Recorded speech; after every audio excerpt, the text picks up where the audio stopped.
Chapter 116 Disciple Scramble, 3. How could he smile and say it was fine to kill his younger brother or turn him into a cripple? It wasn't an expression of pretending to be composed while scheming something. Is that kid truly insane? Hang Yo Ryang herself was notorious for her eccentric and whimsical temperament, but this was the first time she had encountered someone like him. It wasn't a deliberate display of bravado. Did that imply that the brotherly bond between the two wasn't particularly deep? Occasionally, there were those who even targeted each other's lives while competing for the position of family heir, so it was possible. This type of threat is meaningless.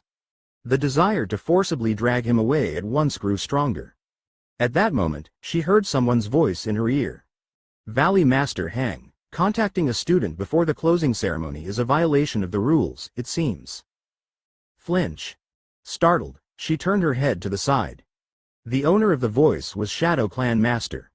Shadow Clan Master's gaze remained fixed on the ongoing duel. She furrowed her brows at this. Impossible. The secret voice transmission is a technique that transmits sound only to a specific recipient, so he shouldn't have been able to hear it. No matter how high one's realm was, this technique couldn't be overheard. However, how did he realize that she was attempting to contact Mok Jeong-un? As she was contemplating this, Shadow Clan Master spoke as if reading her thoughts. If you stare too blatantly, it becomes noticeable. What are you talking about? She feigned ignorance. Shadow Clan Master then spoke with his characteristic laughter. Oh ho ho, the Summoning Sound Valleys sect, the Soundwave Transmission sect, has many unique techniques related to sound, I hear. Among them, there's a technique called the secret voice transmission that allows one to convey their intentions to a specific person, isn't that right? Quote.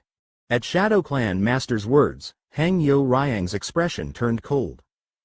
She knew that Shadow Clan Master primarily dealt with confidential matters, but she had no idea he was aware of the secret voice transmission, one of her sect's techniques. If that was the case, you've been continuously monitoring me. She thought she had escaped the watchful eye of the clan leader, but it seemed that wasn't the case. As she was feeling perplexed, Shadow Clan Master continued speaking without even glancing at her. It's a technique I truly wish to learn.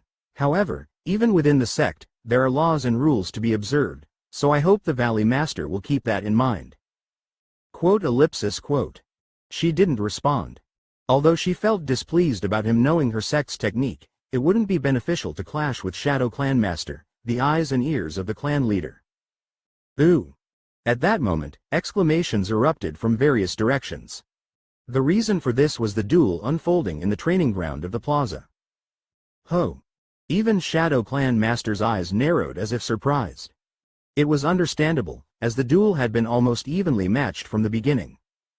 However, most had predicted Yeong Ga from the Vermilion Slaughter Cave to be the victor of this duel. This was because, judging from the techniques Yeong Ga displayed during the duel, he seemed to be a highly experienced master, targeting only the most opportune moments. On the other hand, Mok Yu Cheon appeared to lack dueling experience but compensated for it with his exceptional instincts. But in the end, experience is the key. Thus, it was believed that as time passed, Yeong Ga would gain the advantage. Shadow Clan Master shared the same opinion. However, cough, cough. Black blood was flowing from the mouth of Yeong Ga, who was kneeling on one knee in the training ground. What on earth had happened? Mok Jeong-un, with narrowed eyes, looked at Mok Yu Cheon standing in front of Yeong Ga. Ha, ha. Mok Yu Cheon was exhaling rough breaths. A faint red haze was rising from his body, and his skin had completely turned a brown hue. Even the whites of his eyes had turned brown, making his appearance extremely bizarre. What is that? Even the masters of the Heaven and Earth Society, who had relatively open minds regarding martial arts, were astounded, as they had never seen such a sight before. Bright Blade King Sun Yun crossed his arms and muttered. His power has nearly doubled. As someone with the keenest perception among them, it was evident to him.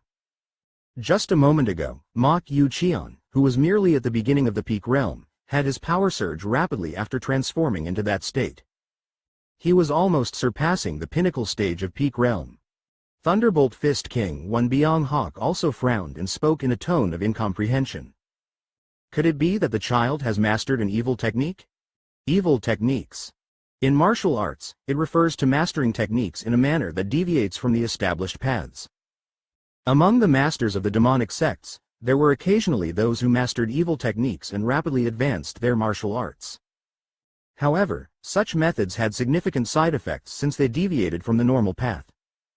For instance, due to the exceptionally rapid growth, it would be difficult to progress beyond a certain level, or the meridians would become twisted, or one would fall into a state of delusion due to incorrect qi circulation methods. Bright Blade King Sun Yun, looking at Mok Yu Qian's brown eyes, said, "If he has mastered an evil technique, we may need to subdue that child." One of the biggest problems with evil techniques was that as the energy rapidly increased, it would affect the brain, causing one to lose rationality and run amok. Looking at Mok Yu Qian's current state, he was definitely not normal. "Ha, your creation is finally showing its true colors, mortal." Chung Ryong's voice echoed in his ear. Mok Jeong also slightly nodded his head. The ignited wood heart transformation method, the exclusive cultivation method of the Yian Mok sword Manner's head, was an ascending martial art but definitely not an evil technique.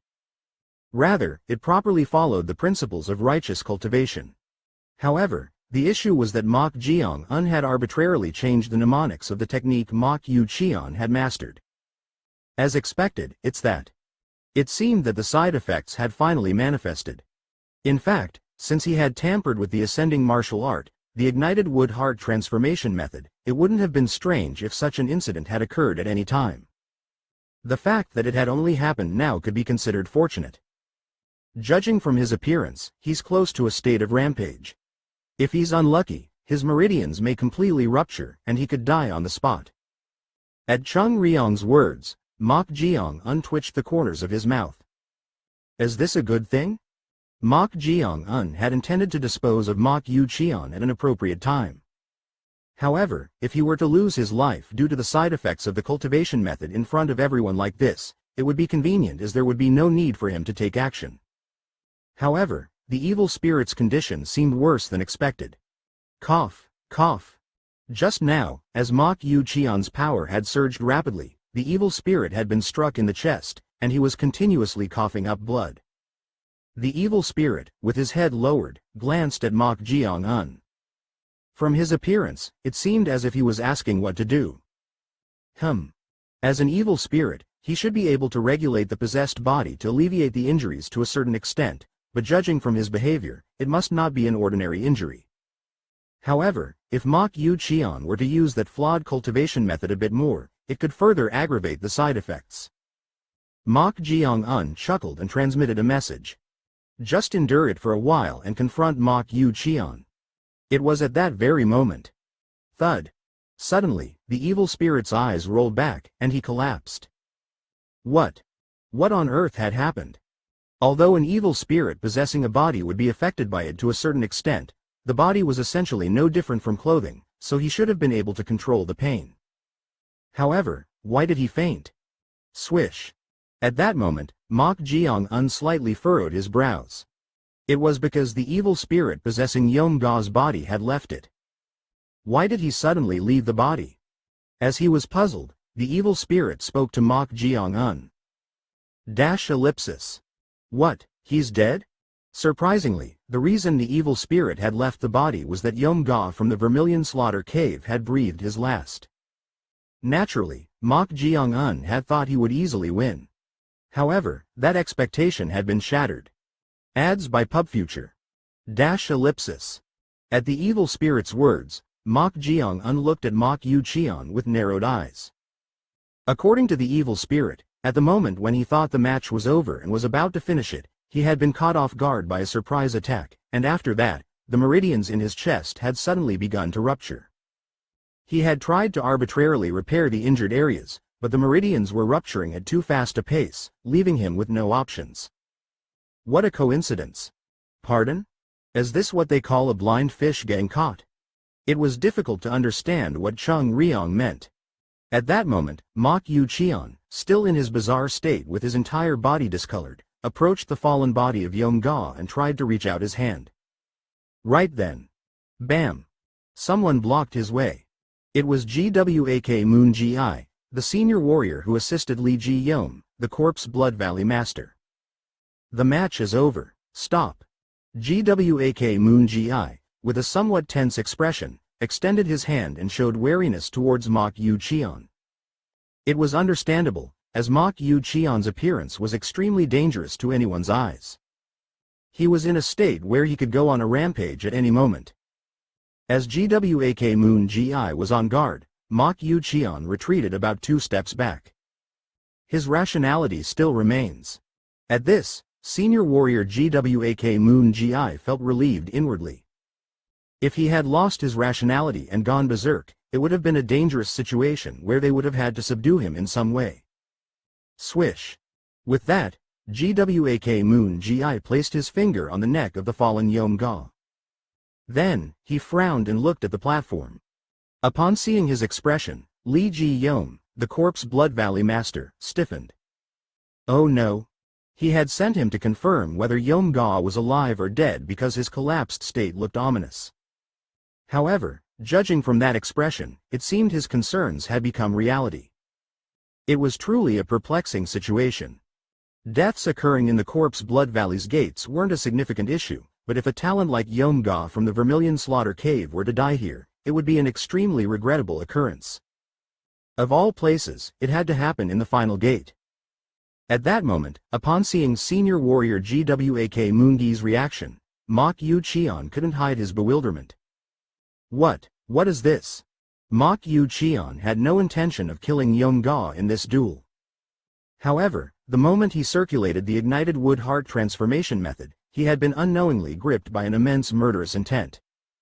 He couldn't fathom the reason. Even now, a strong urge was boiling inside him, and he was in the mood to run wild at any moment.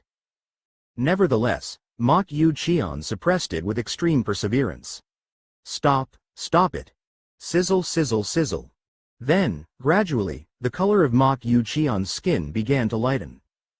Upon seeing this, a glimmer of admiration appeared in the eyes of a few leaders. He's suppressing the urge? To them, Mok Yu Cheon's behavior was quite refreshing. Judging from the rapid increase in power and the bizarre skin discoloration, it was close to a state of pre-rampage due to the side effects of an evil technique. However, he had managed to suppress and control it on his own. Look at this kid. To some, this was quite a novel sight. Even with a considerably strong willpower, it would have been difficult to overcome the urge, yet at that age, he displayed such perseverance. On the other hand, Mok Jeong unsmacked his lips as if disappointed. What a pity. He had hoped for Mok Yu Cheon to go berserk and die on the spot, but instead, he had endured it. It could be said that he was lucky. Chung Ryong, who seemed to share the same sentiment, agreed with him. What a fortunate mortal. Indeed. But it's quite interesting. What was interesting about it? As he was puzzled, she spoke. Formerly conjoined twins now living apart? See their new lives, they grow so fast. Here comes Alana Thompson. The fact that the mnemonics you arbitrarily changed without much thought are having such an effect. Single quote ellipsis single quote. He had nothing to say about that. Who would have predicted that the power would surge so rapidly and cause such a bizarre phenomenon of damaging the meridians just by haphazardly altering the mnemonics? However, the fact that the altered cultivation method was dangerous remained unchanged. About half an hour passed like that. The situation had taken an ironic turn. The reason for this was that Mo Ha Rang from the Demon Fire Hall, Mok Jeong-un's opponent for the next duel, had forfeited, stating that she had no confidence in winning the duel. However, with this development, the contenders for the top spot in the final gate had become Mok Jeong-un and Mok Yu Cheon. This made the leaders who had come as spectators unable to hide their astonishment. Who would have imagined that siblings from the same martial family would compete for the top spot? It was also a first in the history of the Corpse Blood Valley's gates. Moreover, 2 siblings who were brought here as hostages are competing. Oh ho ho. Among the spectators, Shadow Clan Master, one of those who knew the identities of the Mok siblings, found this situation quite intriguing. On the other hand, Bright Blade King Sun Yun, who had directly brought them here, clicked his tongue inwardly. How did this happen? Initially, he had thought that these 2 would lose their lives in the Corpse Blood Valley, but he had never anticipated such an outcome. If this fact were to spread within the Heaven and Earth Society, it would cause a huge controversy. The mere fact that two youngsters from a righteous sect, who weren't even members of the Heaven and Earth Society and had been brought here as hostages, were competing for the top spot in the Corpse Blood Valley's gates was quite a blow to their pride. No, it was even an unpleasant occurrence. The sect leader has made a bad move. If he hadn't sent them here in the first place, such a situation wouldn't have occurred. However, these two had survived until the end. And according to the laws of the Corpse Blood Valley, they had even gained the opportunity to become disciples of the Heaven and Earth Society's leaders. Even the sect leader couldn't have foreseen this. There's no other choice now. In this situation, it was better to thoroughly transform those two into people of the Heaven and Earth Society. That way, they could be turned into symbols. As excellent symbols of betrayal, abandoning the righteous sect, which could be considered the roots of the later generation of the righteous pathway, and growing as talents of the Heaven and Earth Society. Now, you two, face each other.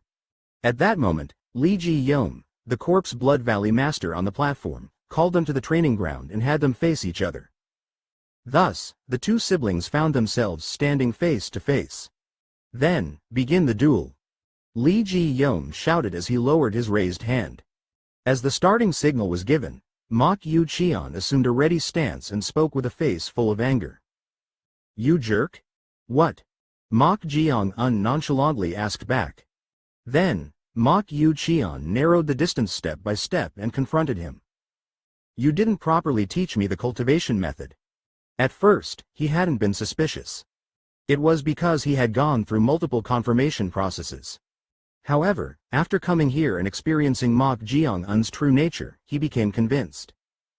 That bastard definitely hadn't properly taught him the mnemonics of the ignited wood heart transformation method, which was exclusively for the head of the family. Because of you, consumed by murderous intent, he had killed someone during the duel.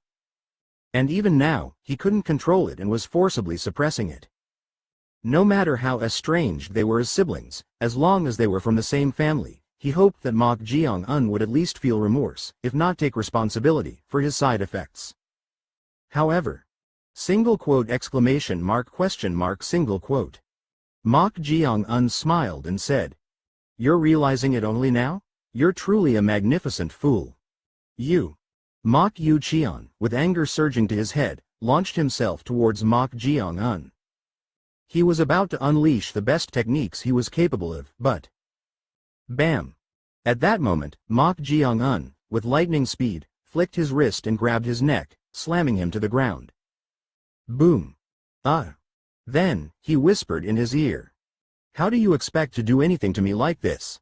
Why don't you try using that cultivation method instead? Chapter 117 Disciple Scramble, 4. How do you expect to do anything to me like this? Why don't you try using that cultivation method instead? Mok Jeong-un's mocking tone. At those words, a blazing fury, like a furnace, surged from a spot in Mok Yu Cheon's chest. Until just a month ago, to him, Mok Jeong-un was nothing more than a cowardly trash who couldn't be found to have any talent. But how could this situation unfold? How could the circumstances be turned upside down in just a month, making him the inferior one? Grit. His teeth ground together.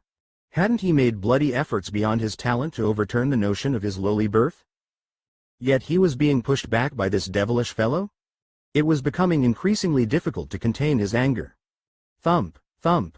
His heart pounded strongly, and the impulse of murderous intent that he had been suppressing was trying to rise again. Seeing him like that, Mok Jeong-un spoke as if he had wished for it, raising the corners of his mouth.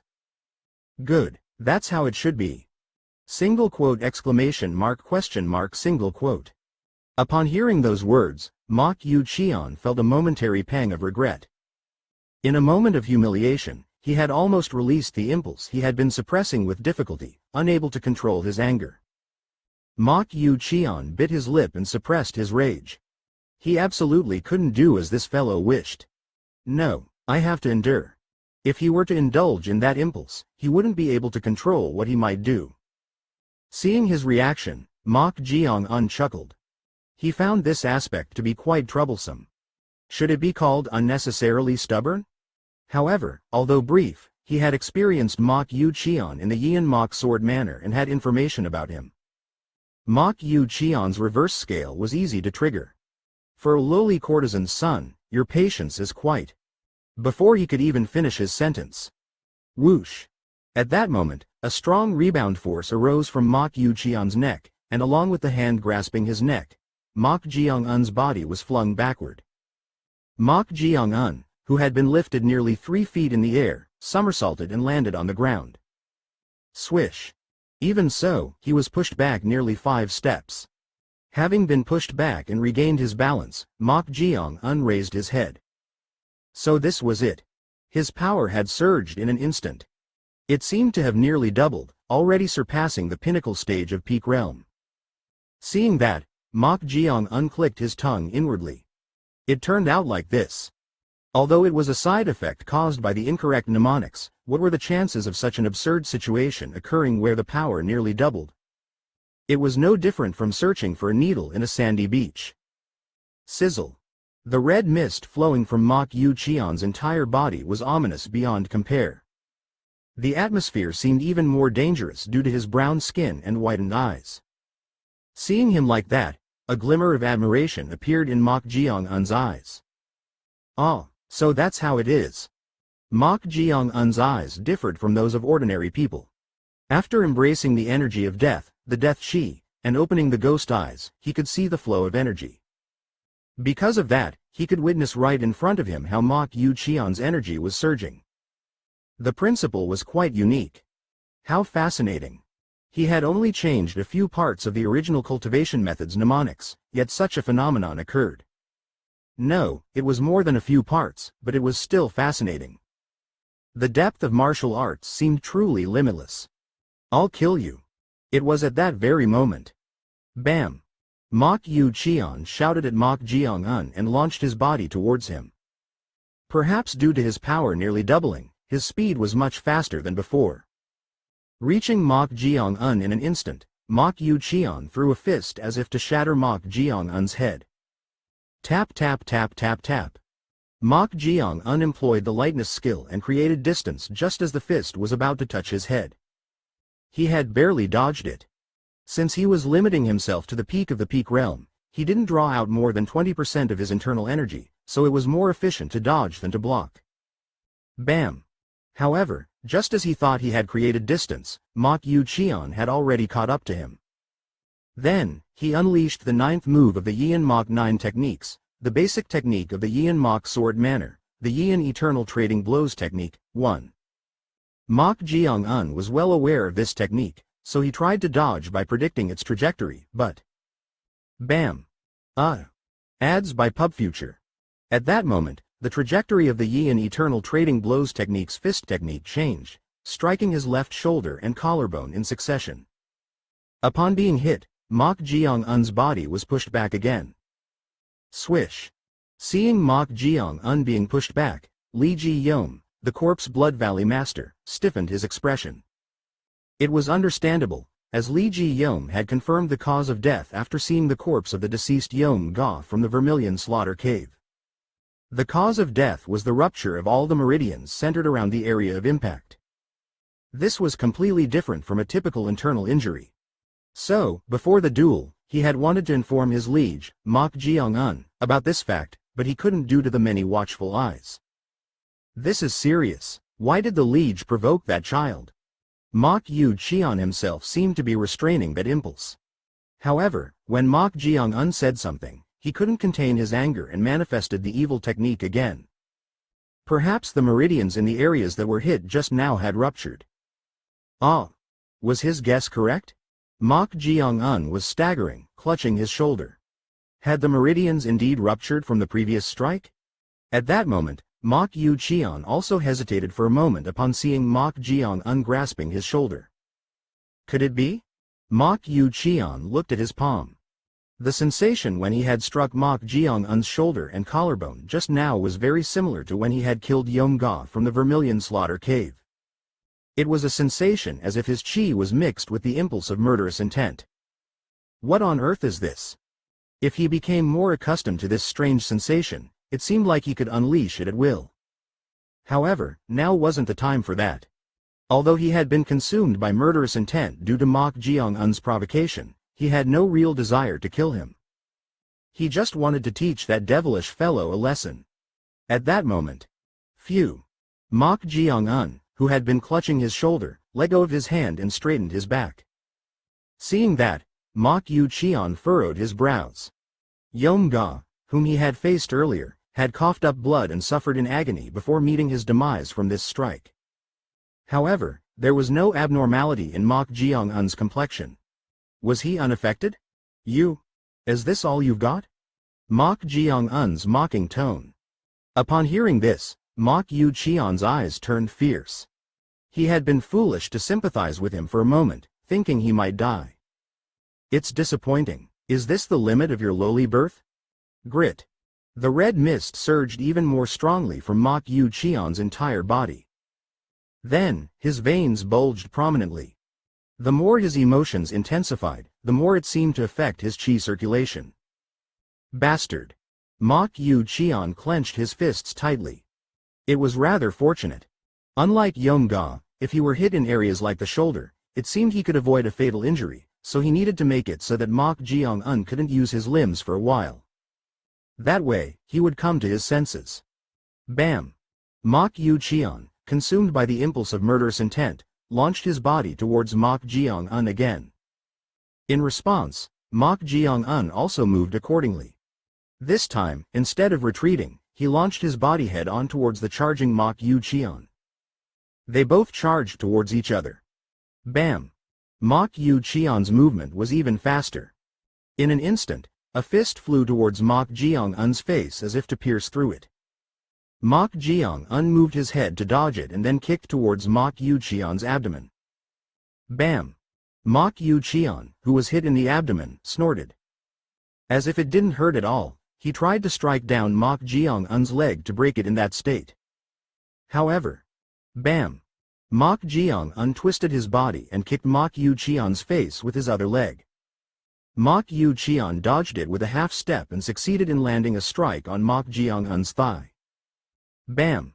Mok Jeong-un's body, having been hit, was slightly pushed back. Swish! Unlike before, he was pushed back about 3 steps. As he was pushed back, chi surged from the soles of Mok Jeong-un's feet and then... Crack! The floor of the training ground cracked. Witnessing this, one of the leaders, Thunderbolt Fist King Won Byung-hak, exclaimed in astonishment and muttered. Ads by PubFuture. He drained it. It was a phenomenon where the energy contained in the opponent's fist was drained through the Yongqian acupoint. It could be considered a technique of grafting. If he could use that technique more smoothly, he could utilize the opponent's strength to add greater power and reflect it back. However, even that alone demonstrated his excellent chi manipulation. As expected, it's that child.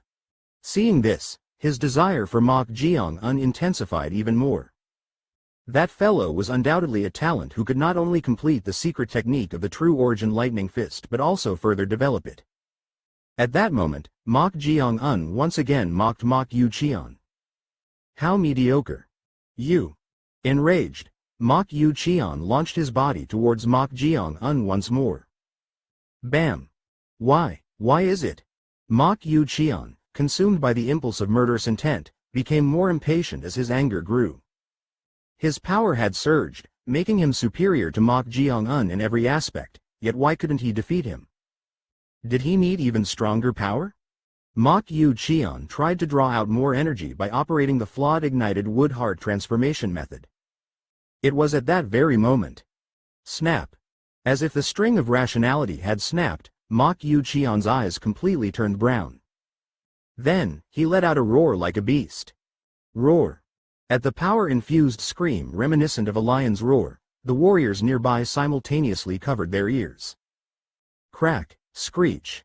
Mok Yu-cheon's skin had turned not just brown but black, and his veins bulged prominently, his muscles swelling to the point where his upper garment tore. Roar! Sensing the surging energy emanating from Mok Yu-cheon, the leaders simultaneously rose from their seats. His power had not just doubled but nearly tripled. He had almost reached the realm of the early stages of the transcendent realm. What kind of evil technique is that? How did his energy surge to that extent? Even Bright Blade King Sun Yun and Thunderbolt Fist King Wan Byung Hak couldn't hide their astonishment at Mok Yu Cheon's appearance. This was a bizarre phenomenon that couldn't even be adequately described as an evil technique. The Heaven and Earth Society was not a righteous sect, so evil techniques were not forbidden, but this went beyond that concept and was ominous and dangerous in itself. This has surpassed the level that child can handle. Power wielded beyond one's limits ultimately leads to destruction in the end. It was a temporary surge caused by a rampage. However, it was not at a level that Mok Jeong could handle. Valley Master, the duel. Although Sun Yun didn't finish his sentence, Lee Ji-young shared the same thought. They had to stop the duel immediately. Understood? It was at that very moment. Boom. The fragments of the training ground floor shot upward, and the rampaging Mok Yu Cheon charged towards Mok Jeong. His speed was on a different level compared to before. In the blink of an eye, he reached Mok Jeong, and then... bam! He swung a vicious fist at Mok Jeong. Along with it, Mok Jeong's body was flung away, bouncing off the training ground floor 3 times like a ragdoll before rolling on the ground. Thud, boom, boom, crash. Just by looking at the shattered stone floor of the training ground, one could imagine the extent of the power. With this level of impact, he might have suffered injuries that crushed the bones throughout his body. However, the rampaging Mok Yu Cheon didn't stop there. Roar!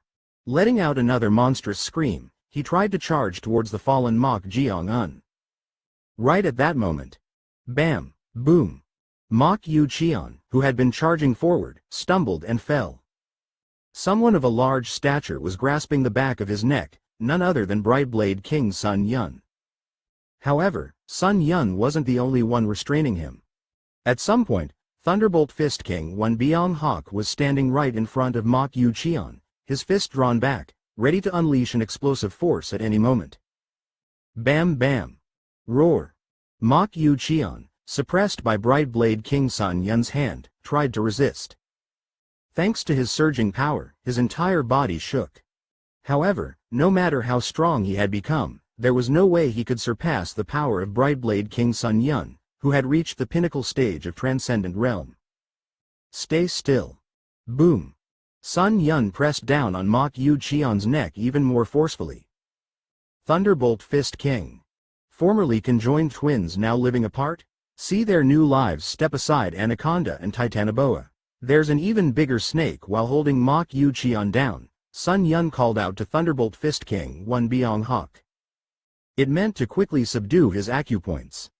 Wan Byung Hak nodded his head and relaxed his stance, approaching Mok Yu Cheon to attempt to seal his acupoints. Tap tap tap tap tap tap. However, what's with this brat? What's the matter? The locations of his acupoints have all changed. His acupoints? That's right, the locations of his acupoints are all jumbled up, so like this. It seemed difficult to make him faint by sealing his acupoints. As they were dealing with that, let me handle it. Upon hearing the voice, Wan Byung Hak turned his head. There stood Hang Yo Ryang, the Valley Master of the Summoning Sound Valley. She approached closely and placed her 2 hands near the ears of Mok Yu Cheon, who was trying to struggle while being suppressed. And then, bam, whoosh! She clenched and opened her hands. At that moment, a strong vibration occurred, and the eyes of Mok Yu Cheon, who had been trying to resist, rolled back. Then, his movements soon subsided. Wan Byung Hak asked with a furrowed brow. What did you do? Hang Yo Ryang, the Valley Master of the Summoning Sound Valley, chuckled and tapped her head with her finger, saying, Should I say I made this vibrate a little?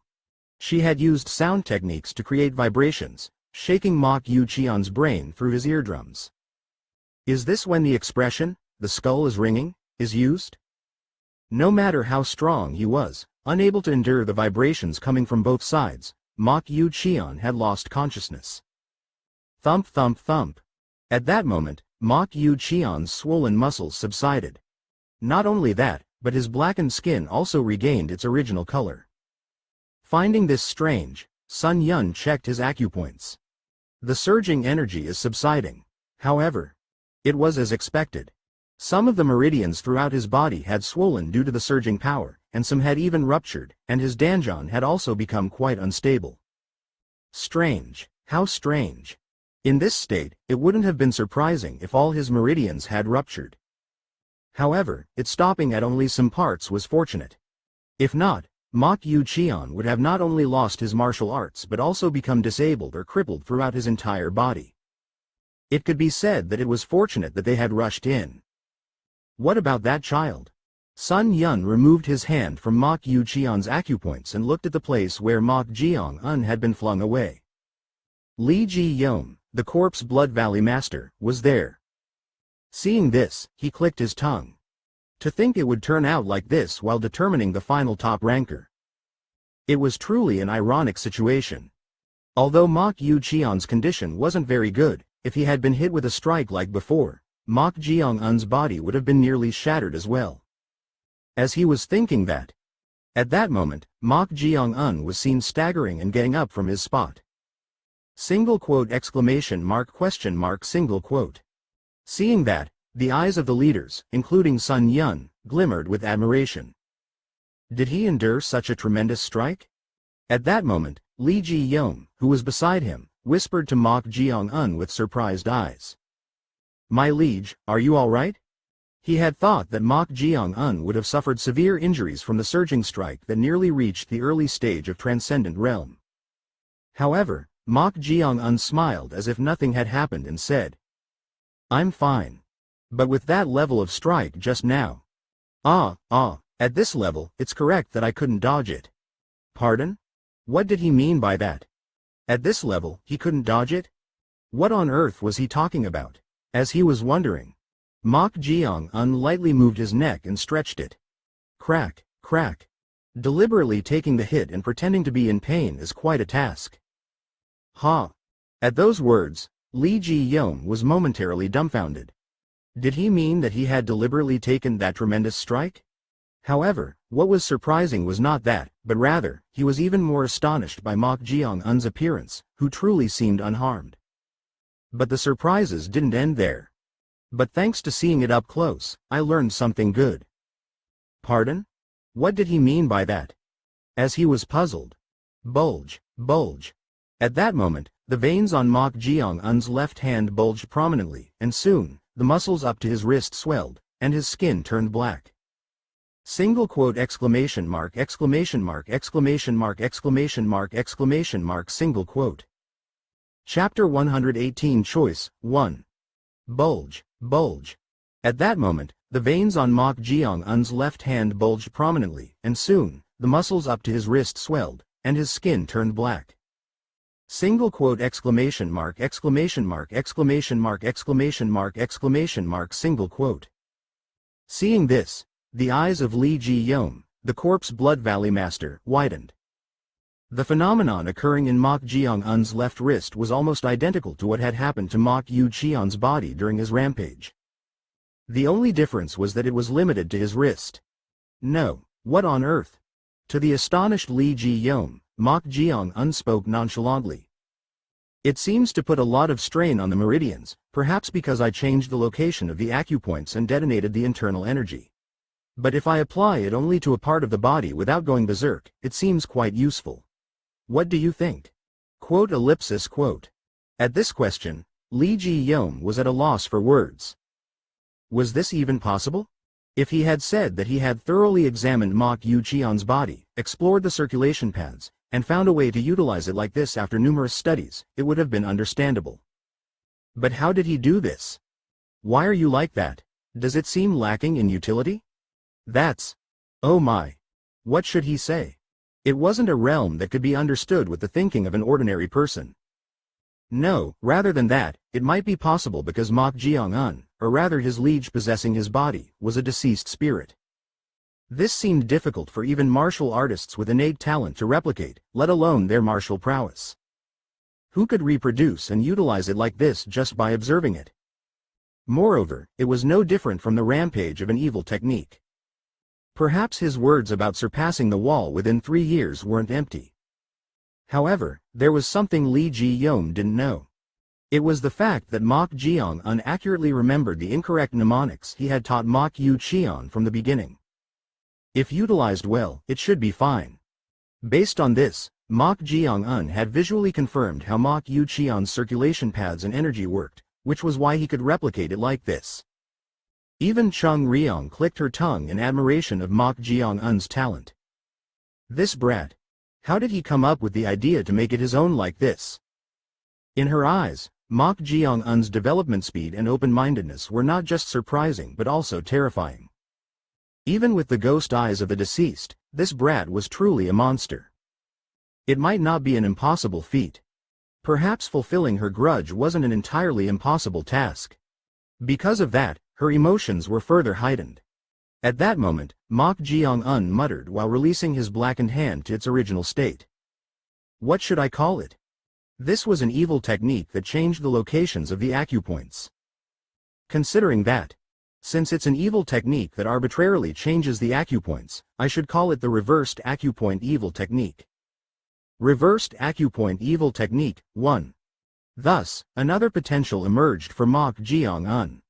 For ordinary martial artists, it was a shortcut to delusion or becoming a cripple, but for Mok Jeong-un, who had a fast recovery speed, whether externally or internally, and originally possessed a reverse acupoint circulation method, it was no different from an exclusive potential that wouldn't put much strain on him if controlled well. Seeing this, Lee Ji-yeom, the corpse Blood Valley master, clicked his tongue and said, "My liege, you truly astound your subordinate a lot. Is that so?" Mok Jeong-un chuckled and then asked, "What happened to Mok Yu Cheon?" Fortunately, the leaders intervened before a mishap occurred. Ah! At those words, Mok Jeong-un couldn't hide his disappointment. Since the surging energy had exceeded the level Mok Yu Cheon could handle, he had naturally thought that this time, he wouldn't be able to endure it and would become a cripple or die. But did he survive this time as well? At this point, Mok Yu Cheon also seemed to be lucky and have a long lifeline. It's a pity, but there's no other way. Ads by PubFuture. Thanks to that, he had to be satisfied with acquiring a new technique called the reversed acupoint evil technique. Thus, the final duel of the last gate came to an end. However, a controversy arose here. It was about who the victor of this duel was. The first person to bring this up was none other than Thunderbolt Fist King Won Byung-hak. Originally, after much deliberation, Lee Ji-yeom, the corpse Blood Valley master, had intended to declare Mok Yu Cheon's defeat, as he had suffered severe internal injuries by recklessly employing an evil technique. However, I object. What do you mean by object? Although we intervened midway, if we look at it in terms of the duel, shouldn't Mok Yu Cheon's victory be acknowledged? At Won Byung-hak's objection, some of the other leaders showed signs of agreement. It was understandable because a duel ultimately meant a confrontation. However, if they hadn't intervened, Mok Jeong-un might have lost his life at the hands of the rampaging Mok Yu Cheon. Considering this, Mok Yu Cheon could be seen as the victor. Thunderbolt Fist King's words also have a point. Lee Ji-yeom, who had intended to make the announcement, responded in that manner, perhaps conscious of the opinions surrounding him. At this, Won Byung-hak twitched the corners of his mouth. Although he had put forward a plausible justification, Won Byung-hak's true intentions were different. This way, I can slightly increase the chances of taking that child. If Mok Jeong-un became the victor of the duel, he would be the top ranker in the final gate, so the choice would lie with him, not the spectators. In that case, the probability would be 1/6, including Brightblade King Sun Yun, Shadow Master, Valley Master Hang Yo Ryang of the Summoning Sound Valley, Bo Hyuk So, the Grand Elder of the Flame Demon Clan, Dae So Man, the Grand Elder of the Scarlet Blood Clan, and himself. On the other hand, if Mok Jeong-un didn't become the top ranker, he would also be in a position to be chosen. Then it becomes a fight between the Brightblade King and myself. Although it felt somewhat forced, if he pushed forward with his position here, how could the other leaders dare to drool over what he was aiming for? This was Thunderbolt Fist King Won Byung-hak's calculation. However, someone else raised an objection again. That remains to be seen. It was none other than Brightblade King Sun Yun. At this, Won Byung-hak furrowed his brows. Since they held the same position, he had thought that Sun Yun would agree with him, as they were in similar situations. But what was this? What do you mean by that remains to be seen? If we look at it now, we can see that the injuries of the student named Mok Jeong are lighter than expected. As you esteemed masters know, in a life and death duel, superiority in power doesn't always determine the outcome. This wasn't a life and death duel. That applies even if it's a duel. The two once again showed a sharp confrontation. Seeing this, Lee Ji-yeom, the Corpse Blood Valley Master, couldn't hide his perplexity. For now, he understood why they were behaving like this after Brightblade King Sun Yun presented a dissenting opinion. Thunderbolt Fist King is trying to increase the chances of taking the Lord, even if only slightly, while Brightblade King is trying to win favor by giving the Lord the top ranker position. His prediction was somewhat accurate. Brightblade King Sun Yun believed that if Mok Jeong was a martial artist, he would choose not from all 6 leaders but from the strongest and most powerful ones among the 5 kings. At least that cunning fellow from the Yeon Mok Sword Manor wouldn't do anything detrimental to himself. So there was no need to take away the top ranker position from him. In any case, I maintain that the victor of this duel is the student named Mok Yu Cheon. Thunderbolt Fist King Won Byung Hak made his opinion clear. In response, Brightblade King Sun Yun spoke as if he shared the same sentiment. Considering everything that student Mok Jeong demonstrated today, I believe he is sufficiently the victor. So this is how it's going to be? Won Byung Hak gnashed his teeth slightly. If it turned out like this, wouldn't he become the villain in Mok Jeong's eyes? He thought about changing his opinion right now. At that moment, someone stepped forward. I also agree with Thunderbolt Fist King's opinion. Valley Master of the Summoning Sound Valley? The one who stepped forward and agreed with his opinion was none other than Hang Yo Ryang, the Valley Master of the Summoning Sound Valley. Ads by PubFuture. Looking at them, she said.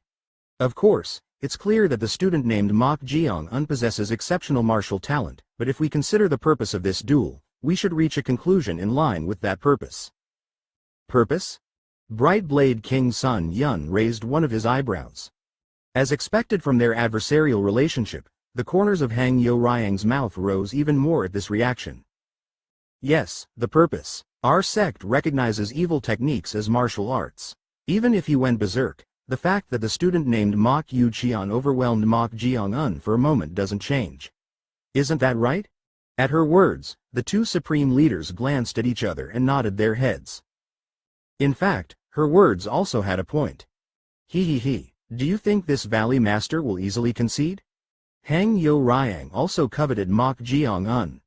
Therefore, from her perspective, she needed to guide the spectators to make the choice.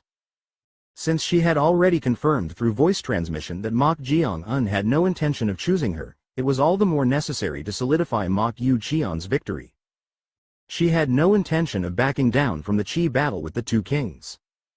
At this point, Thunderbolt Fist King Won Byung Hak, seemingly pleased with her agreement, tried to drive the point home. You see, most of the spectators share a similar opinion to mine. Although I personally evaluate that Mok Jeong child more highly in terms of talent, considering the purpose of the duel, naturally. Oh ho. I apologize, but may I also express my opinion? At the grating laughter, the gazes of everyone, including Won Byung Hak, turned towards Shadow Master. Shadow Master stood up modestly, covering his mouth with his palm. Then, he made a gesture of respect with both hands and spoke. First, I apologize for the interruption. At his apology, Thunderbolt Fist King Won Byung Hak coughed as if displeased. It was undoubtedly because Shadow Master had interrupted his words and stepped forward, which meant he would surely express a dissenting opinion. At this, Shadow Master waved his hand lightly and said, "Did I offend you? I apologize. However, I stepped forward and interrupted because I thought it would be right to reach an accurate conclusion." An accurate conclusion? What do you mean by that? Won Byung Hak asked bluntly. If the Shadow Master said anything unreasonable, he was ready to confront him immediately. At this, Shadow Master politely opened his mouth. To be honest, in my case, I share the same opinion as Brightblade King. No, how is that an accurate conclusion? Of course, it's not an accurate conclusion but merely my opinion. However, The fact that opinions are divided into two means that it's difficult to determine the victor of this duel with certainty. What do you mean it's difficult to determine the victor? Anyone can see that if we hadn't intervened in the duel. Yes, that's the problem. What? One Byung Hawk furrowed his brows. What on earth was Shadow Master talking about? As he was puzzled, Shadow Master continued speaking while bending his waist with his hands together. The duel had already returned to square one the moment we intervened. That's why this debate is taking place. Square one? Yes, if we hadn't intervened, a conclusion would have been reached in some way. That's something everyone agrees on, right? Quote ellipsis quote. At his words, one Byung Hawk let out a soft sigh. Wasn't that obvious? However, if they hadn't intervened, Mok Jeong-un would have lost his life, and Mok Yu-cheon's meridians might have all ruptured, turning him into a cripple or leading to his death. They were able to save both of them because they had intervened in some way. Shadow Master, your words certainly have a point, but if we hadn't intervened, a mishap would have occurred for both students. Do you not acknowledge that? I acknowledge it. That's why I believe we should choose one of two options rather than determining the outcome as a victory or defeat. Two options? Yes. At this, Valley Master Hang Yo Ryang asked curiously. What are they? It's simple. Since the match was interrupted due to the spectators' intervention, either hold a rematch. Do you think a rematch is possible now? Hang Yo Ryang frowned and gestured with her head towards the unconscious Mok Yu-cheon. Mok Yu-cheon's internal injuries were severe, so he wouldn't be able to fight for a while. Video of giant anaconda is going viral all over the world. Watch. Nail growth rate can show how long you will live. How could they hold a rematch? At this, Shadow Master smiled and said, then, we have no choice but to declare it a draw due to the spectators' intervention. Single quote exclamation mark question mark single quote. At those words, everyone fell silent. It was a conclusion completely different from what each of them had been thinking. However, it wasn't an entirely unreasonable argument. A draw? Nominally, that's correct. A rematch is difficult right away. We can't hold another spectating session at that time. Since opinions are divided, it might be better than that. Most of them showed signs of agreeing with Shadow Master's words. There was no point in continuing to argue over who the victor was, as they would surely not back down from each other. However, there was another problem here. Shadow Master's words also have a point. Since the match was interrupted, declaring it a draw is also an option. But then, how do we handle the top ranker position? This was everyone's concern. The reason opinions were divided over this outcome was because of whether the choice would be given to Mok Jeong-un or to the spectators. At that moment, Lee Ji-young, the Corpse Blood Valley Master, stepped forward. Then, how about doing it this way? Everyone's attention focused on him. There has never been a case where spectators intervened in a duel like this before. However, what everyone acknowledges is that it wouldn't be strange for either of these two to be the victor, right? Valley Master, do you mean? Since it's difficult to hold a rematch in this situation, if the conclusion is a draw, we can't declare both students who remained until the end as losers, can we? Oh no. At these words, Thunderbolt Fist King One Byung Hawk's expression stiffened. In the end, he was suggesting that both students who had fought in the final duel of the last gate should be treated as top rankers. If this happened, the choice would be given to the two students, not the spectators. He wanted to object to this, but there were no more grounds for him to step forward. Phew. Stepping forward would only result in them holding onto each other. Thus, for the first time in the history of the Corpse Blood Valley's gates, two top rankers were born. However, although he had contributed to the two of them becoming top rankers, Brightblade King Sun Yun was concerned about the repercussions if the fact that the two hostages brought from the righteous sect had jointly become top rankers became known to the entire sect. But he couldn't overturn the already determined result. It was a done deal, and the aftermath was a problem that the society leader, who had sent the hostages to the Corpse Blood Valley, had to bear. His concern was now only one thing. Mok Jeong-un. He wanted to accept that person as his disciple. He agreed that probably everyone here shared the same opinion. Although they were joint top rankers, there wouldn't be many who wanted to accept Mok Yu-cheon, who had mastered an evil technique and had a high risk, as a disciple or subordinate. At that moment, Li Ji-Yeom, the Corpse Blood Valley master on the platform, spoke to Mok Jeong-un, who was standing. Mok Jeong-un, no, Mok Jeong-un Danju and Mok Yucheon Danju, who have passed all the gates of the Corpse Blood Valley and become top rankers, I congratulate you.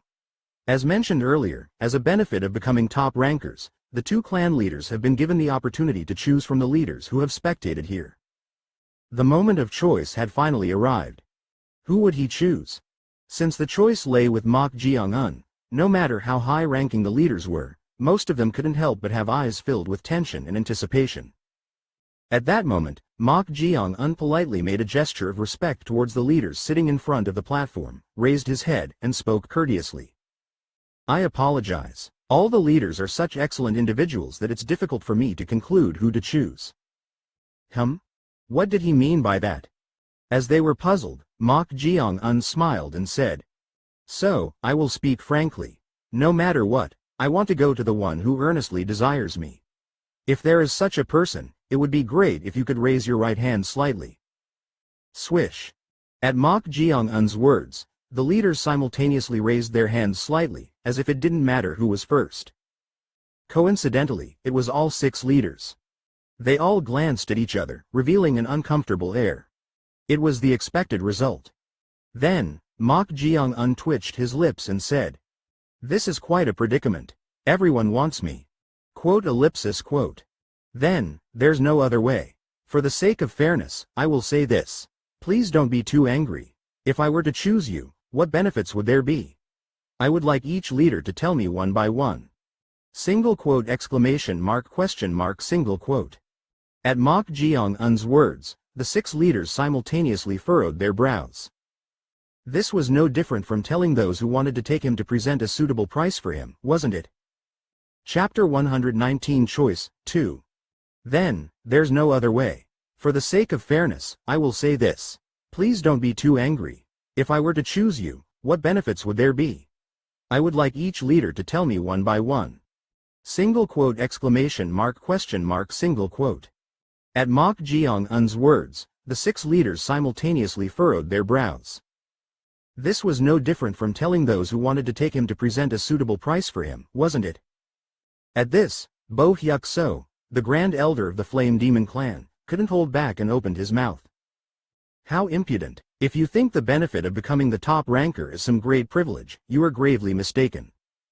At those words, the other leaders also slightly nodded their heads, indicating their agreement to some extent. Although everyone coveted him as a disciple due to his innate martial talent, those present here were leaders who guided the Heaven and Earth Society. What kind of audacity was this, treating them like an auction, not even an auction house? As they were doing so, Mok Jeong-un politely made a gesture of respect to Grand Elder Bo Hyuk-so. Swish. He's not slow-witted. At this, Bo Hyuk-so chuckled and was about to nod his head when. Yes, I will keep your words in mind. Then, do the other leaders have nothing to say? What? In an instant, the expression of Bo Hyuk-so, the Grand Elder of the Flame Demon clan, distorted. He had almost blatantly told him not to be impudent towards the leaders and to show respect, but was this fellow now mocking him? Unable to contain his anger, Bo Hyuk-so tried to rise from his seat. How dare you? Calm down, Grand Elder of the Flame Demon clan. Grand Elder of the Scarlet Blood clan? Dae-so Man, the Grand Elder of the Scarlet Blood clan sitting next to him, stopped him. Now, calm down. He's still a junior who hasn't even reached adulthood, and he passed the gates of the Corpse Blood Valley as the top ranker. Should we, as his seniors, reprimand him for showing that level of boldness? Let's show leniency on this auspicious day. Is this guy serious? At his words, the right eyebrow of Bo Hyuk-so, the Grand Elder of the Flame Demon clan, rose. He was stopping him with nice words, but wasn't he blatantly trying to give a good impression to that impudent fellow? So he was about to say something to him when. You wanted to hear what advantages there are? All right, I'll speak first. If you follow me, I'll grant you the position of Vice Clan Leader in the Scarlet Blood Clan and pass down my exclusive martial art, the Scarlet Blood Mysterious Ancestral Technique. With your excellent martial talent, you'll be able to inherit my position in no time. At the words of Dae-so Man, the Grand Elder of the Scarlet Blood Clan, Bo Hyuk-so, the Grand Elder of the Flame Demon clan, clicked his tongue. If it turned out like this, wouldn't it go according to that impudent fellow's wishes? It was truly perplexing. Bo Hyuk So looked at the other leaders with an expression asking if this was all right. Although he couldn't say much to Grand Elder Dae So Man since they held the same position, if the higher-ups drew a strong line at a time like this. You can sufficiently imagine what benefits there would be if you become this Valley Master's disciple, so I'll only say this. This Valley Master is the only one here who can teach you the sword. Oh no. When Valley Master Hang Yo Ryang stepped forward, Bo Hyuk So, the Grand Elder of the Flame Demon clan, bit his lip hard. He had hoped for them to draw a line, but instead, even a leader of the Valley Master's rank had stepped forward. With this, he lost the grounds to say anything to the fellow. If he were to say something, it would be criticizing her, who held a higher position. Damn it. Maybe he should have pretended to be unable to resist and spoken up as well. But if he stepped forward now, it would only make him feel embarrassed because of what he had said earlier. Moreover, for those like him who could be considered the lowest-ranking leaders here, the Grand Elders, it was an unfavorable bidding. But will Shadow Master and the two kings go this far to take that kid? Ads by PubFuture. They had their pride, after all. As he was thinking that, someone spoke up. The sword, is that the path you wish to pursue? Ah. The one who asked this question was none other than Thunderbolt Fist King Won Byung Hak. Seeing even him step forward, Bo Hyuk So, the Grand Elder of the Flame Demon clan, slid his buttocks into the inner side of the chair he was half sitting on. With even Thunderbolt Fist King stepping forward, taking this child was already a lost cause. If you have chosen the sword as your path, I will naturally give up, but with your innate martial talent, you can pursue the path of a Grand Master in any martial art, not just the sword. Grand Master? Grand Master, Zong Shi. It refers to becoming a master in any field. In the martial world, Grand Masters are those who have surpassed the wall and reached the realm of unrestrained realm, 1, and they are called Grand Masters. Seeing Thunderbolt Fist King evaluate Mok Jeong so highly, everyone clicked their tongues inwardly. His determination to take him seemed incredibly strong. Is the sword the path you have chosen? At Won Byung Hak's question, everyone looked at Mok Jeong. Eventually, Mok Jeong opened his mouth. It doesn't have to be the sword. My goal is to become strong, regardless of the path. Single quote exclamation mark question mark single quote. At those words, Valley Master Hang Yo Ryang's eyes turned fierce. She had said that she would teach him the sword, so him saying that was no different from drawing a clear line. She wanted him, but he truly knew how to provoke her. At that moment, Won Byung Hak burst into hearty laughter at Mok Jeong's words. Ha ha ha, as expected, your aspirations align well with your talent, which is great. He was very satisfied with Mok Jeong's response to his question. If Mok Jeong had no intention of choosing him and was going to choose Valley Master Hang Yo Ryang, he would have drawn a clear line in response to this question. However, Mok Jeong didn't do that. If so, it probably meant that he was inclined towards him, who held the position of a king. Won Byung Hak spoke to Bright Blade King Sun Yun beside him with a triumphant expression. Brother Sun, you also wanted him, but it seems I will be the one taking him. At those words, Sun Yun snorted. Regardless, Won Byung Hak seemed confident that Mok Jeong would come to him, so he stood up from his seat and spoke, wanting to drive the point home. If you become my disciple, not only will you be my successor, but I will also pass down my lifelong martial arts to you. If you complete the true origin lightning fist of our sect, no one will be able to stand against you with the Thunderstrike fist. It could be heard as an arrogant promise, depending on how one listened to it. However, since he had drawn a line earlier regarding the Thunderstrike fist, no one said anything. They took it as him earnestly desiring Mok Jeong. Come to me, as my disciple. Won Byung Hak extended his hand towards Mok Jeong. It was at that very moment. Truly remarkable, child of the Mok family. As expected, Bright Blade King Sun Yun, who was beside Thunderbolt Fist King Won Byung Hak, finally stepped forward. At this, Won Byung Hak shook his head as if displeased. As if not caring about this at all, Bright Blade King Sun Yun spoke to Mok Jeong. Our connection runs deep, You and I. Connection? At those words, everyone, including one Byung Hak, looked at Brightblade King Sun Yun with puzzled expressions. What did he mean by saying their connection was deep? Ads by PubFuture. Could it be that they already knew each other? As they were thinking that, Mok Jeong unopened his mouth while making a gesture of respect with both hands. Thanks to Brightblade King, I was able to come here, but I didn't expect to see you again in this place. Oh no. At those words, one Byung Hak furrowed his brows. Did they really know each other?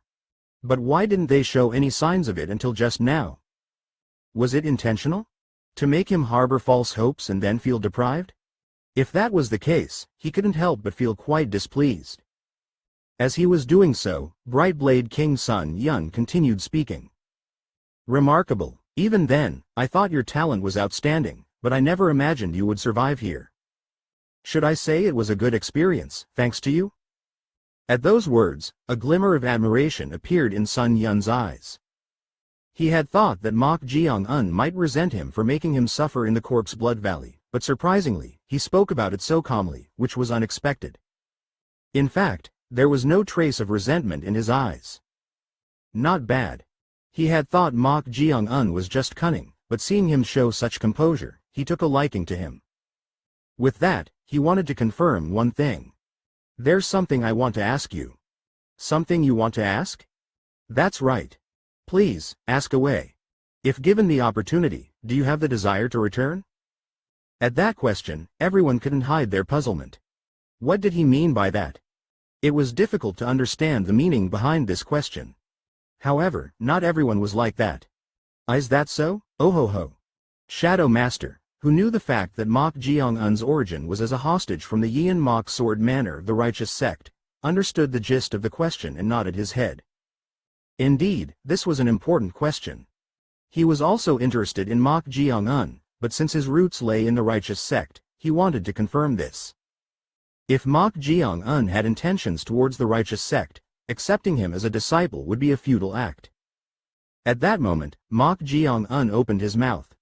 I don't particularly place significance on returning. Besides, I came here of my own accord. As soon as those words were spoken, the corners of Brightblade King Sun Yun's mouth rose. He had heard the answer he most wanted to hear. With that, Sun Yun stood up from his seat and spoke. Not only do you possess martial talent, but you have also become a suitable talent for our sect. All right, become my disciple. If you do so, even if your background becomes an issue in the future, I will protect you until the end. You know what this means. Single quote exclamation mark question mark single quote.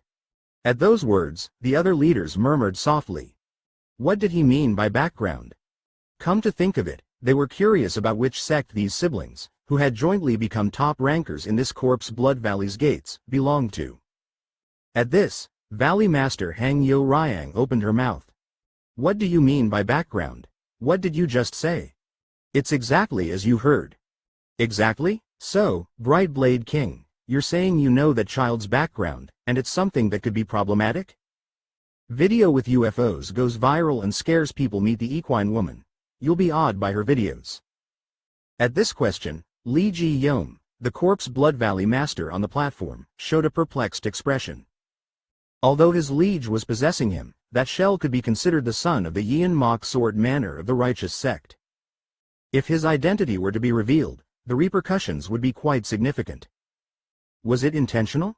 Lee Ji-young looked at Brightblade King Sun Yun. He had cleverly revealed Mok Jeong-un's identity without explicitly stating it, creating a sense of crisis. He wasn't talking about the benefits but rather emphasizing the potential losses, persuading that only he could protect Mok Jeong-un. With this, he has no choice but to be taken away. It seemed that his lord's position had become difficult. Brightblade King Sun Yun was a relentless person, and he had many disciples under him, so he didn't particularly want to recommend him. However, if he came out like this, his lord currently had few allies and couldn't afford to make enemies, so he might have no choice but to take Brightblade King's hand. You're quite the strategist, Brightblade King. Shadow Master covered his mouth with his hand and smiled. At first glance, it might sound like Brightblade King Sun Yun was saying he would protect Mok Jeong-un if he became his disciple, but this was literally a warning. Don't forget your situation. That offer was a strategy to make the other party submit mentally. The moment Mok Jeong-un's identity as a son of the righteous sect was revealed, he would find himself in a difficult situation. There's no other choice. If he were Mok Jeong-un, he would have no choice but to choose Bright Blade King Sun Yun. That was the only way to obtain a relatively safe haven. Bright Blade King Sun Yun was a person with a clear stance and stubbornness, so he would definitely keep his word. To overcome the weakness of his background, the best option was him. At that moment, Mok Jeong-un opened his mouth. Ah, that could indeed be a problem. That's right. If he knew that, there was only one choice. Even if his identity wasn't revealed now because he was attached to the sect, if it became known due to the society leader's whim, would others become a protective haven for him like Sun Yun? They wouldn't be willing to take on such a risk. Come, take my hand. However. Then, I should make it clear here. Make it clear? What do you? Since this might hold me back, I thought it would be better to tell you in advance. At those words, Bright Blade King Sun Yun's eyes wavered. What was this child trying to do now? With that. Wait, stop. Bright Blade King Sun Yun tried to stop Mok Jeong-un. However. Bam. Mok Jeong-un made a gesture of respect with both hands together and spoke in a loud voice. Let me introduce myself again. I am Mok Jeong-un, the third son of the Yeon Mok Sword Manor of the Righteous Sect. Single quote exclamation mark exclamation mark exclamation mark exclamation mark exclamation mark exclamation mark exclamation mark exclamation mark single quote. As soon as those words were spoken, not only the leaders but also the warriors of the Corpse Blood Valley who were unaware of the truth, and even the students, all became agitated. This was something no one had anticipated. The final top ranker of the Corpse Blood Valley's gates, which had produced the best disciples of the later generations in the Heaven and Earth Society for a long time, was from the renowned martial family of the Righteous Sect, the Yeon Mok Sword Manor. But how did he end up participating in the Corpse Blood Valley's gates here? As they were doing so, Mok Jeong-un smiled and said, "But let me add one more thing. I was brought here as a hostage by Bright Blade King, who is present here." Single quote exclamation mark question mark single quote. In an instant, Bright Blade King Sun Yun was dumbfounded. He revealed this fatal weakness and potential gossip with his own mouth? Chapter 120 Choice 3. But let me add one more thing. I was brought here as a hostage by Bright Blade King, who is present here. Single quote exclamation mark question mark single quote. In that instant, Bright Blade King Sun Yun's expression stiffened. Publicly revealing this critical weakness that could become a source of gossip? Just what was he thinking?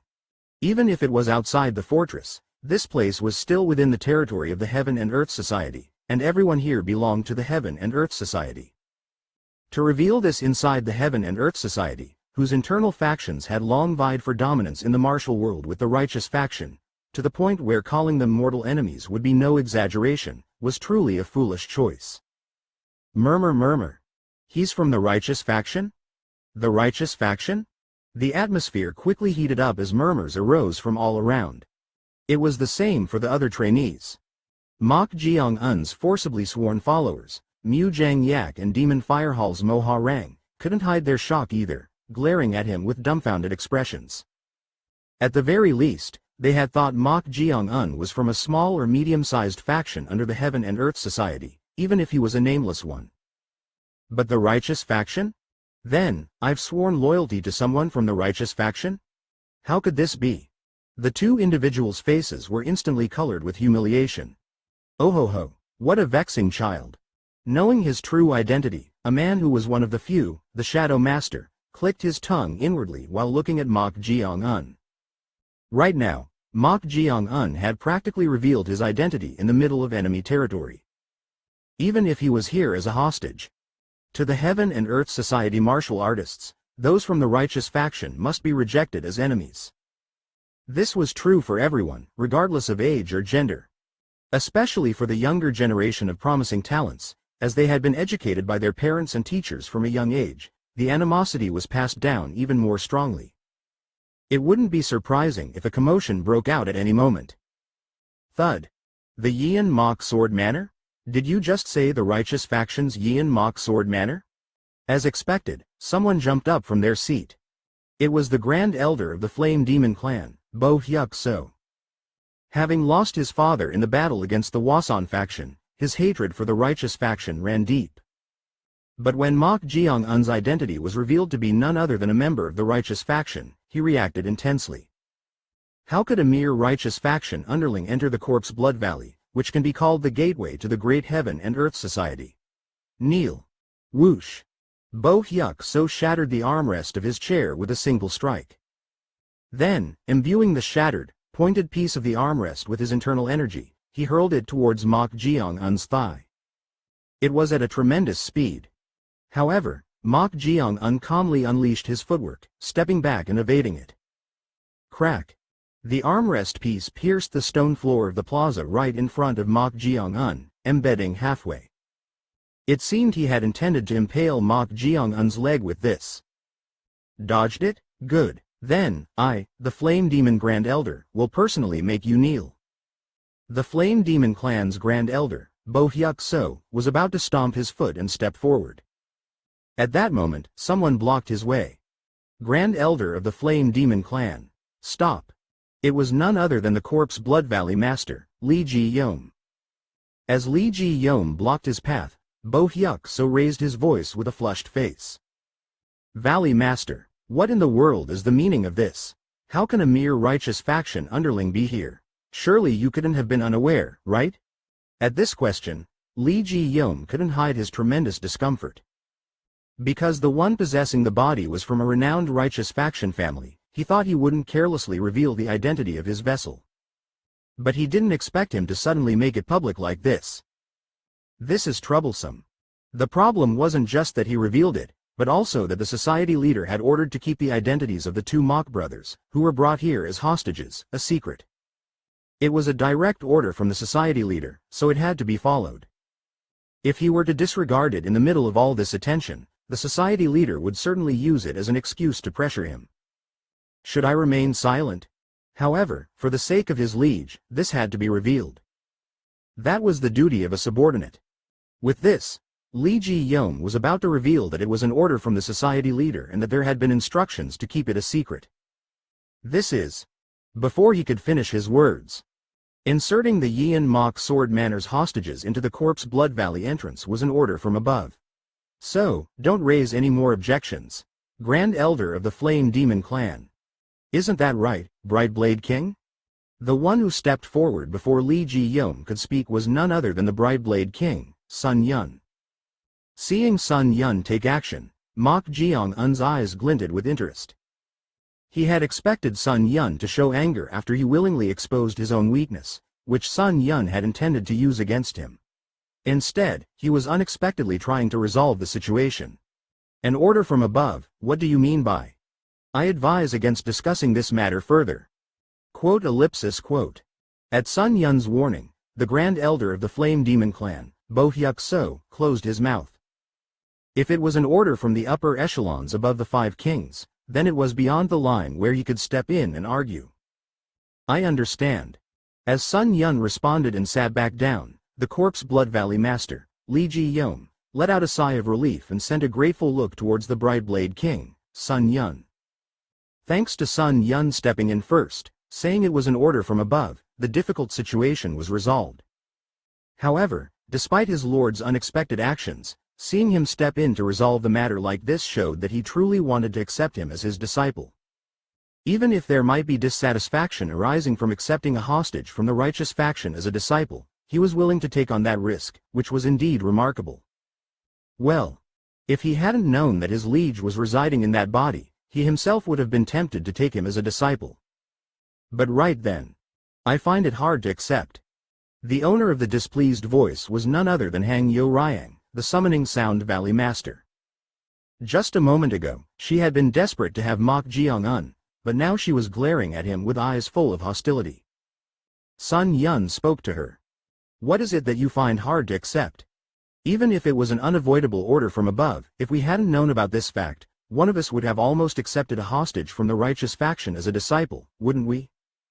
At her words, the two grand elders nodded in agreement.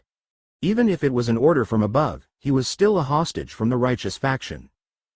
If they had unknowingly accepted someone detestable from the righteous faction as a disciple, wouldn't they have had to bear the consequences later on? The Summoning Sound Valley Master has a point. Brother Yun and the Corpse Blood Valley Master, why didn't you give us even a hint despite knowing this? Thunderbolt Fist King, one Byung Hawk, also expressed his dissatisfaction. Judging by the change in his way of speaking, it seemed he had also developed reservations about Mok Jeong-un after learning about his background. This was, in a way, a natural reaction.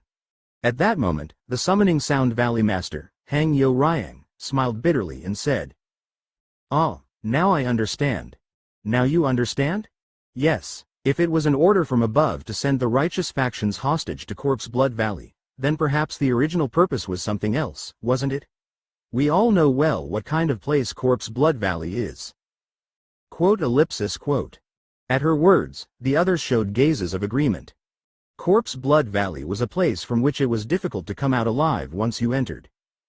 Sending the righteous factions hostage to such a place was closer to implying that they didn't want him to survive, rather than giving him a chance.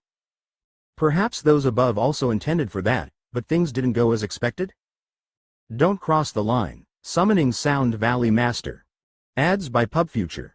The Bright Blade King, Sun Yun, warned her in a sharp voice as she continued to express her dissatisfaction despite it being an order from above. Then, Hang Yo Ryang laughed and bowed slightly with her hands clasped in front of her waist. Yes, how could I, a lowly one, dare to disobey those above? However, I have no desire to accept a righteous faction member who killed my sister and can be called our sect's eternal enemy as a disciple or subordinate. So, screech. The Summoning Sound Valley Master, Hang Yo Ryang, turned her chair around and sat down. Her actions seemed to be a protest of her own dissatisfaction. But that wasn't the end of it. Screech. As if agreeing with her, the Grand Elder of the Flame Demon Clan, Bo Hyuk So, and the Grand Elder of the Crimson Blood Clan, Dae So Man, also turned their chairs around. However, they weren't the only ones. Screech. Thunderbolt Fist King. Even Thunderbolt Fist King, one Byung Hawk, turned his chair around. Their actions appeared to show their firm resolve to reject anyone from the righteous faction, even if it was an order from above. Considering their future standing within the sect, their behavior was understandable. Ahem. Mok Yu Cheon, who was coughing as quietly as possible. Fortunately, he had woken up just a moment ago, and the heavy atmosphere made his thoughts complex. They're the same too. It wasn't just the righteous faction. The martial artists of the evil factions and the Heaven and Earth Society also hated the righteous faction. Well, it might be natural. Haven't they rejected each other and fought and killed each other for a long time? Similar. Perhaps that was why his heart felt heavy, and on the other hand, there was understanding. No, I understand them? Why did he have such thoughts? Mok Yu Cheon inwardly denied his own thoughts. Then, he looked at Mok Jeong-un. That guy was unexpected. He didn't think he would reveal his identity so boldly. Still, his roots are in the righteous faction after all. He was truly hard to understand, even when you thought you knew him. How much disappointment had he received because of that guy? He had thought he was a demon who belonged here, not in the righteous faction. But if that guy was going to uphold his honor as a member of the righteous faction and as a martial artist of the Yeon Mok Sword Manor until the end, the story would be different. If he does so, I will also risk my life to help. Right then. Mok Jeong-un shouted in a loud voice that everyone could hear. I, Mok Jeong-un, was born as a member of the righteous faction, but as I grew up, I despised their hypocrisy and rotten ways, as if anything other than the righteous path was evil, following a black and white logic. Single quote exclamation mark question mark single quote. In an instant, Mok Yu Cheon was dumbfounded. What did this guy just say? Until just a moment ago, after waking up and hearing what Mok Jeong-un said, he thought he had misunderstood this guy. But now he was insulting the righteous faction. Murmur. Everyone's attention was once again focused on Mok Jeong-un. As if not caring about their gazes, Mok Jeong-un continued his shout. Because of that, from a young age, I have admired the heroes of the Heaven and Earth Society. The reason I have revealed my identity to the esteemed heroes of the Heaven and Earth Society is to bid farewell to my past self. This guy, could it be? At his words, the Brightblade King, Sun Yun, frowned. He knew what this cunning fellow was trying to do. From 90s teen films to now, 9 iconic actresses. Girl raised by dogs. Her life at 40 will surprise you, and just as he suspected, Mok Jeong unbowed his head to everyone with a fist and palm salute and shouted. I vow to the gods of heaven and earth, I, Mok Jeong will sever my ties with my family, the Yeon Mok Sword Manor, and furthermore, the righteous faction. And I will become a member of the Heaven and Earth Society and fight against those detestable people. His voice resounded through the plaza. At this, the plaza was once again in an uproar. When he had revealed his identity, they couldn't hide their outrage at the fact that someone from the righteous faction was in Corpse Blood Valley, but who would have thought he would suddenly make a declaration of defection? The Shadow Master covered his mouth and laughed softly. I wondered what he was trying to do by willingly revealing his weakness, but he's defecting, huh? Even he didn't expect this. He was the son of a renowned martial family of the righteous faction, the Yeon Mok Sword Manor, and his talent was outstanding. Usually, such individuals have strong beliefs and never yield, but this guy was a completely different type of person. What an interesting child. The Shadow Master's eyes narrowed as he looked at Mok Jeong. It didn't feel like he was defecting just to get through this moment and save his life. Then, what kind of thoughts did he have? This child, he must have something. He became curious about what it was. At that moment, Mok Jeong spoke in a voice that only the executives could hear. Now there shouldn't be any issues with my background, right? At these words, the Brightblade King, Sun Yun, who had been staring at him with an astonished expression, suddenly burst into laughter. Ha ha ha ha ha ha ha. In all his life, this was truly the first time he had seen such a fellow. He had intended to accept him as a disciple and tame him well to make him abandon the righteous faction and become a talent of the Heaven and Earth Society. But he came on his own. No, he declared his entry with his own mouth. He had thought he was reckless even in the Yeon Mok Sword Manor, but he was really an unpredictable fellow. Sun Yun looked at the executives behind him and said, it would be difficult to argue about his background now. Quote. At his words, the executives who had turned their chairs couldn't give any response.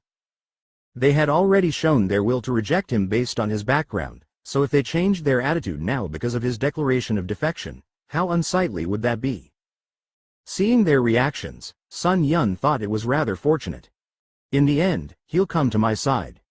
He had shown his unwavering support for Mok Jeong until the end. If that guy had even a bit of gratitude and felt their hostility, he would have realized that there was only one choice in the end. Sun Yun was about to extend his hand towards Mok Jeong and open his mouth. At that moment, oh ho ho. Is it my turn to make a bid now? Single quote exclamation mark question mark single quote. At the unique, grating voice, the Brightblade King, Sun Yun, frowned and turned his head. The one who, along with him, was the only person who hadn't turned his chair. It was none other than the Shadow Master. Ah, that's right, he was still there. But there was no particular worry. The only one who could pose a challenge was the Thunderbolt Fist King, one Byung Hak, but he had kicked away the fortune that came to him on its own. While that was happening, the Shadow Master said to Mok Jeong, well, I don't think you'd be drawn to me teaching you Taoist techniques since I've cultivated the Tao. And talking about the advantages of my position would be nothing compared to His Excellency, the Brightblade King, so I suppose this would be the only thing that might entice you. This? What was he trying to lure Mok Jeong with? As he wondered, the Shadow Master smiled and said, I see you've trained in the sword, but it doesn't seem like you have a suitable famous sword. Am I right? That's true, but he didn't particularly have a desire for famous swords.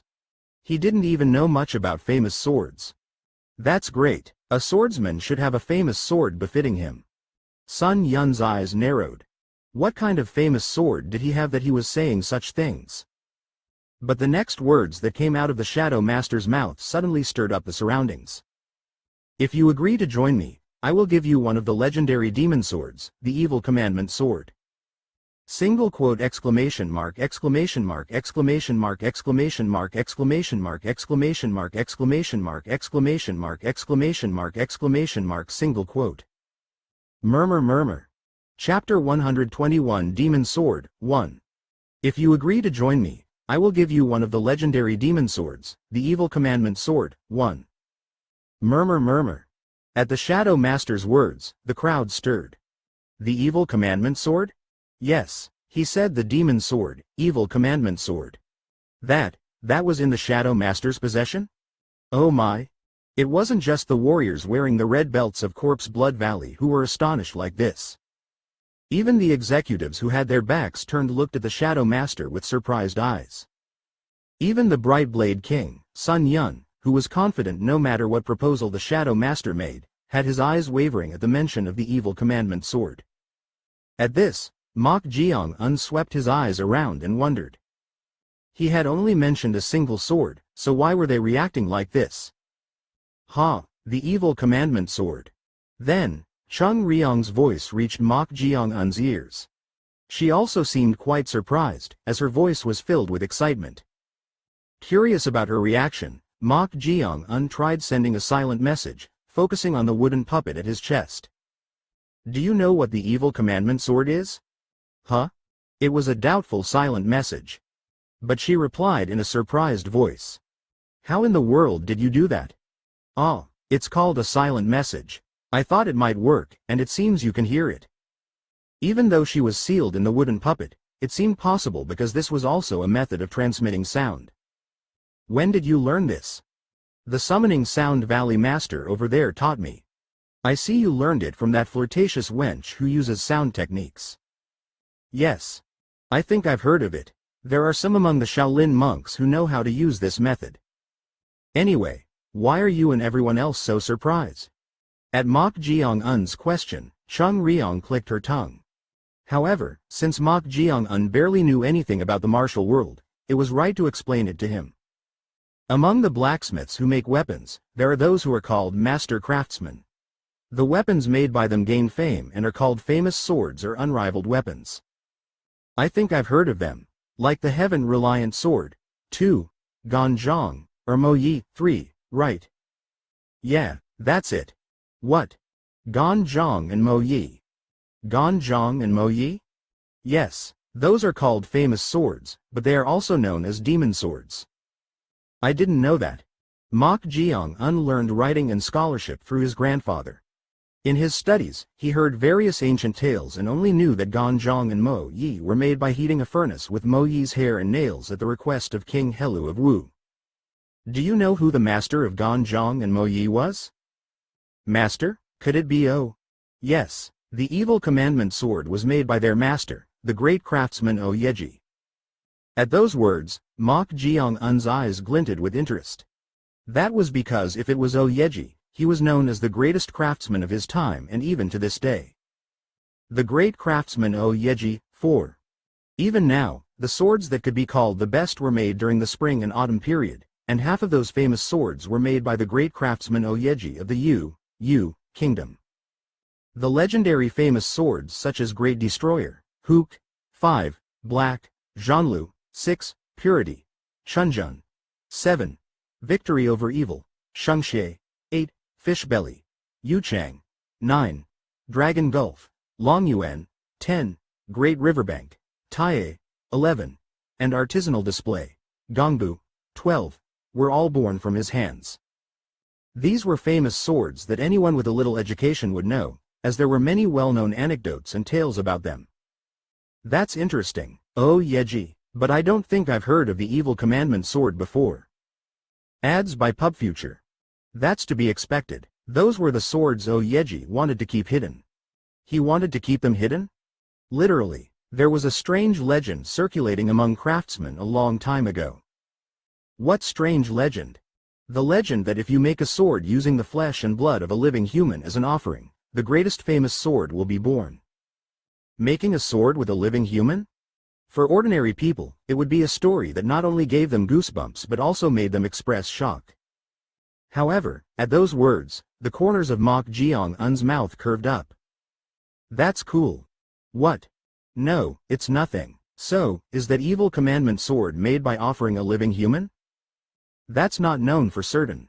In the historical records of ancient times, there is a record that Oyeji succeeded in melting the Guanya black iron, which was said to be unmeltable, and made a few unknown demon swords. At her words, Mok Jeong asked in wonder. You're calling it a demon sword, not a famous sword. There's a reason it's called that. It's... As she was about to answer, the bright blade king, Sun Yun, stepped forward and said, The evil commandment sword? How is it that you, Sir Shadow Master, have it? At his question, the Shadow Master covered his mouth and replied, Oh ho ho, somehow, I was fortunate enough to acquire it not long ago. You see, I have a personal hobby of collecting famous weapons. Collecting? Yes, didn't I give your eldest disciple, Grand Elder Wu Ho Rang, the famous fierce tiger blade that I had in my possession? At those words, the bright blade king, Sun Yun, recalled an event from 6 years ago. As a gift for his eldest disciple Wu Ho Rang becoming a Grand Elder, the Shadow Master had given him the famous blade Fierce Tiger Blade, Hogel, 13. The Fierce Tiger Blade was a famous blade made by Muha Tae, who was known as the most talented craftsman of his time, possessing a sharpness that could cut through even giant rocks with a single stroke. It was a blade that suited Wu Ho Rang perfectly. I'm still grateful for that. But what you're talking about now is a demon sword. Isn't it literally a cursed sword? Cursed? What does that mean? As he wondered, the Shadow Master shrugged his shoulders and said it was fine. It's just a sword that hasn't found its owner. To the chosen owner, it's an endless famous sword. Isn't there a clear example of that? Like the renowned cleaving sword, 14, of Wee Tok Yun, the Vice Alliance leader of the Righteous Alliance. At those words, the crowd stirred once again. Wee Tok Yun, the Vice Alliance leader of the Righteous Alliance. He was one of the 8 stars of the 6 heavens and 8 stars and was known as one of the top 5 swordsmen in the current martial world. However, the reason they were surprised wasn't because of this peerless master named Wee Tok Yun. Sun Yun frowned and said, Are you saying that without knowing how the previous owners of that renowned cleaving sword all died of illness within half a year? That's right. The renowned cleaving sword, another demon sword known to have been made by the great craftsman Oyeji. Because of that sword, countless swordsmen engaged in bloody conflicts, and there were several instances where the owner changed. However, the owners who possessed this sword all died of illness within half a year without exception. That's too dangerous. But hasn't Wee Tok Yun been fine for 15 years? Everyone died. However, there was a single exception. Wee Tok Yun, the Vice Alliance leader of the Righteous Alliance, one of the 8 stars, known as the Sword of Satisfaction, 15. He is a peerless master who has surpassed the wall. He's different from the previous owners. With those words, Sun Yun looked at Mok Jeong. No matter how outstanding his talent was, he still considered him an unpolished gem. Giving a demon sword to such an unpolished gem was a dangerous act. Demon swords aren't called demon swords for nothing. If you really want to entice this child, it would be better to replace it with another collected item. All right. What? In an instant, at Mok Jeong's words, Sun Yun furrowed his brows. What did this guy just say? Ads by PubFuture. Did he not properly hear why he said that demon sword was dangerous? As he was thinking that, Mok Jeong said, If I go with the Shadow Master, you're saying you'll give me that sword called the Evil Commandment Sword, right? You? Could this guy possibly be coveting it just because it was made by the great craftsman Oyeji? At this, the bright blade king, Sun Yun, dissuaded him with a somewhat heavy expression. Listen, child, that's not a sword you should covet yet. It's not a sword I should covet? At this question, Sun Yun clicked his tongue and said, It's not to belittle you. As I said earlier, a demon sword is literally a demon sword. You seem to be taking my words lightly because you're young and have a strong desire, but it's not a sword to approach with idle greed or curiosity.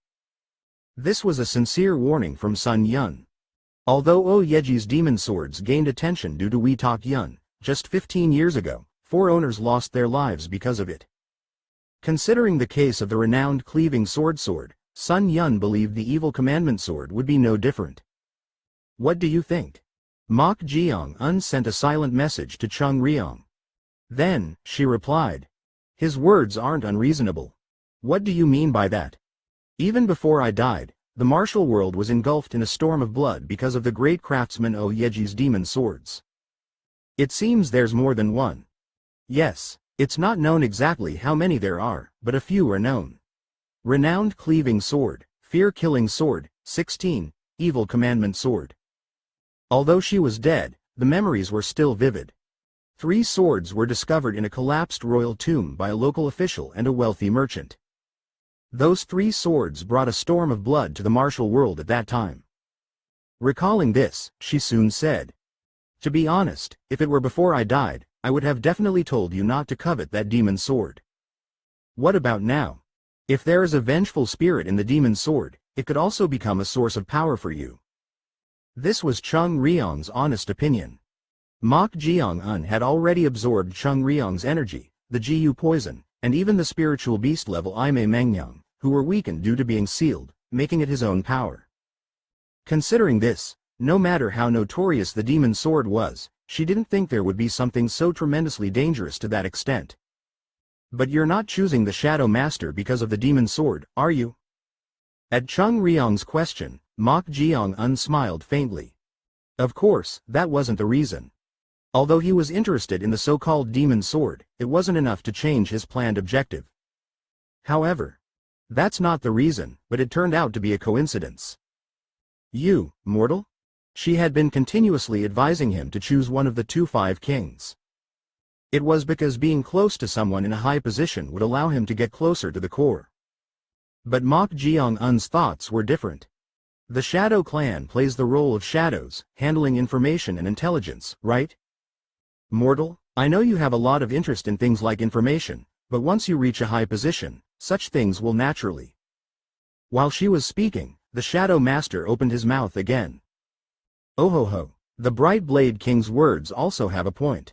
Indeed, it's true that demon swords are somewhat dangerous, but since it's also a famous sword made by the great craftsman Oyeji, I offered it to win that child's favor. At those words, the Bright Blade King, Sun Yun, softly said, "You've thought well." He thought the Shadow Master had taken a step back. However, but it's a bit awkward to withdraw what I've said in front of everyone watching, isn't it? What? Then, how about this? What if we let that child hold the evil commandment sword once and see if he has the potential to become its owner? Single quote exclamation mark question mark single quote. At the Shadow Master's words, the Bright Blade King, Sun Yun's expression twisted. From 90s teen films to now, 9 iconic actresses. Viewers had to look away when this happened on live TV. He had said that demon swords were dangerous and shouldn't be given, but now he was going further and suggesting to let him hold it, as if he was taking his words lightly. Shadow Master, Coincidentally, I happened to bring the sword with me. You brought the sword? What do you mean by that? Snap. The Shadow Master snapped his fingers. Then, the martial artists who seemed to be from the Shadow Clan, dressed in black and waiting behind the platform, ran off somewhere. Soon after, they carefully brought back a long wooden box, carried by 2 people on a wooden plank. Everyone's attention was focused on the wooden box, which appeared to be the exact length of a sword, GN. Why in the world did you bring this? The Bright Blade King, Sun Yun, asked in an incomprehensible tone. It was already a dangerous sword. He couldn't understand why it was brought all the way to Corpse Blood Valley. At that question, the Shadow Master smiled slightly, clasped his hands together, bowed his waist, and replied. I apologize, but I cannot answer that question, so please understand. Understand? Are you avoiding my question now? The Bright Blade King, Sun Yun's voice was filled with anger. His energy was surging, as if he was ready to have a showdown at any moment. No choice, I guess. At this, the Shadow Master approached Sun Yun and whispered something in his ear. Then, Sun Yun's eyes, which had been filled with anger, narrowed. Sun Yun also said something softly. In that way, the whispered conversation between the two went back and forth a few times. Then, the Shadow Master said in an audible voice. What do you think? At those words, Sun Yun remained silent for a moment before replying. If it becomes a problem, I will have it confiscated at any time. That's perfectly reasonable. What in the world did the Shadow Master say that made the Brightblade King, Sun Yun, suddenly change his attitude? As he was wondering, the Shadow Master turned his head to mock Jeong and said, "Oh ho ho, that took a bit long. Anyway, since the Brightblade King also gave his advice, it seems difficult to simply give you this sword, so would you like to hold it once?" With those words, the Shadow Master nodded to his subordinates. Then, a warrior opened the tightly closed lid of the wooden box. The executives who were already curious about the evil commandment sword got up from their seats, turned their bodies, and looked at it. Single quote exclamation mark question mark single quote. However, inside the opened wooden box, there was another wooden box. And on the outside of that wooden box, numerous talismans were stuck all over. Seeing this, Mok Jeong-un's eyes sparkled. It might not be visible to the eyes of others, but to Mok Jeong-un's eyes, an ominous demonic energy, Yao Qi, was leaking out through the gaps where the talismans were attached. It really seems to be a demon sword. If it weren't for the talismans, the energy would have been even more exposed on the surface. The Shadow Master pointed to this wooden box with his hand and said, "Take it out and hold it yourself. If the sword chooses you, I will give you that instead of a substitute. Of course, on the premise that you come to the Shadow Clan." At his words, Mok Jeong-un walked forward. And he placed his hand on the wooden box, which was covered in talismans. The Brightblade King, Sun Yun's eyes watching this turned peculiar. He recalled what the Shadow Master had said just before. "It's difficult to say why I brought it, but let me tell you something interesting." Something interesting? I also found out only after obtaining this, but that sword makes human desires surface. It makes desires surface? What do you mean by that? Literally, it makes you unable to control your own desires. How could you bring such a dangerous thing? Aren't you curious, what the true desire of that child who defected to our sect is? Opening square bracket ellipsis closing square bracket. Mok Jeong-un's true desire. Would the evil commandment sword really reveal that desire as the Shadow Master said? Chapter 122 Demon Sword, 2. Mok Jeong-un's hand was reaching towards the wooden box covered in talismans. That sword makes human desires surface. It makes desires surface? What do you mean by that? Literally, it makes you unable to control your own desires. Aren't you curious, what the true desire of that child who defected to our sect is? Mok Jeong-un's true desire. Since desire is a deep wish, it was akin to one's actual inner thoughts. Even the Brightblade King, Sun Yun, was curious about it. Although he had declared his defection, Sun Yun didn't really believe it was genuine. There was a high probability that he did it to avoid the current situation. Then, what was that fellow's true objective? Creak. The lid of the wooden box covered in talismans opened under Mok Jeong-un's hand. As the lid opened, the evil commandment sword wrapped in a leather scabbard was revealed. The moment he tried to take a closer look, Sun Yun felt goosebumps on his arm from something strange that stimulated his five senses. Flinch. What is this? It's a feeling that can't be explained. This was felt not through spirit perception, but it wouldn't be an exaggeration to say that it stimulated the five senses, no, the sixth sense. That subtle ominousness one might feel when walking alone on a dark night path. It was as if it had been maximized. Is this what they call a demon sword? It's clearly different from those called famous swords or famous blades. Those didn't have this unpleasant feeling from the beginning, but this stimulated the senses even while wrapped in leather. The Shadow Master, who had been observing Mok Jeong-un's reaction more closely than the contents inside, had a glint of interest in his eyes. He had already seen it. That's why he knew that most people would be engulfed in a strange sensation the moment they saw that sword for the first time. However, Mok Jeong-un's reaction was different from what he expected. Mok Jeong-un was unaffected. Rather, he was looking at the sword in the scabbard with interest. An indescribably strange ominousness was emanating from that demon sword, yet he showed such a reaction, so he truly wasn't ordinary. How is it? Chung Ryong asked Mok Jeong-un. Being sealed in a wooden puppet, it was difficult for her to discern the external energy.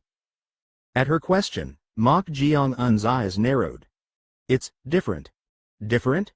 The energy Mok Jeong-un was looking at was similar to the demonic energy of the two demonic beauties, but also resembled the ominous spiritual energy of vengeful spirits. It was a complex energy that he had never felt before. At this, Mok Jeong-un's lips curled up as if he found it interesting. I think I'll know if I touch it directly. The ominous energy emanating from the sword was tempting him. It was telling him to remove the scabbard and grasp its hilt. If it wants, I should oblige, right? Mok Jeong-un grasped the scabbard and lifted the evil commandment sword. And with his right hand, he gripped the hilt. At the same time, shing! He freed the sword from the leather scabbard. Ooh! Is that the evil commandment sword?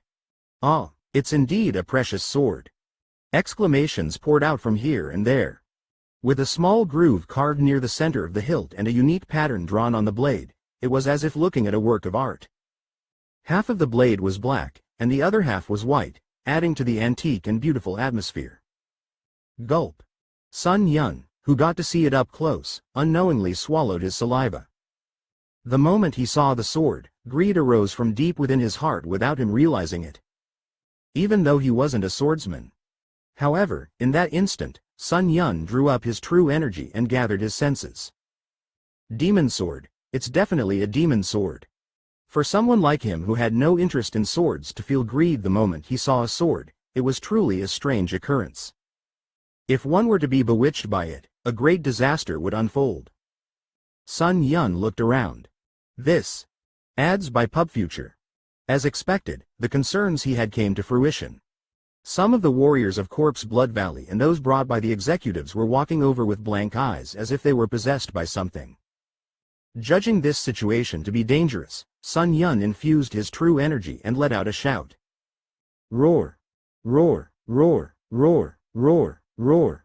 At the same time, Sun Yun's shout spread out in all directions like an echo.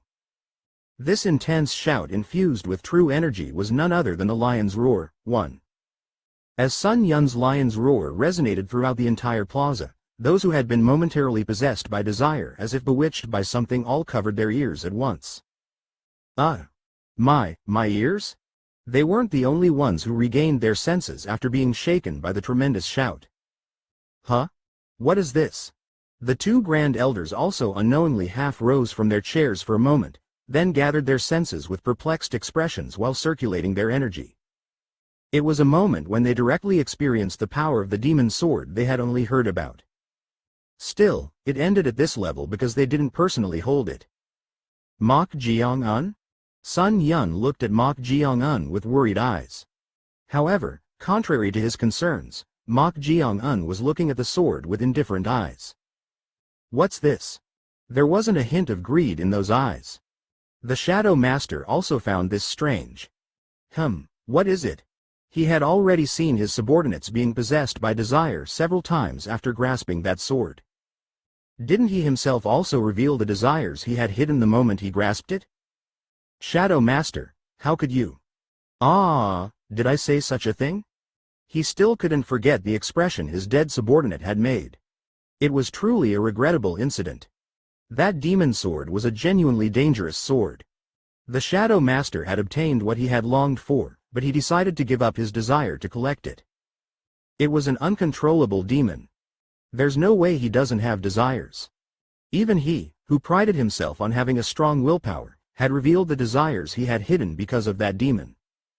However, no matter how outstanding Mok Jeong-un's talent was, there was no way a greenhorn like him could endure the power of that demon.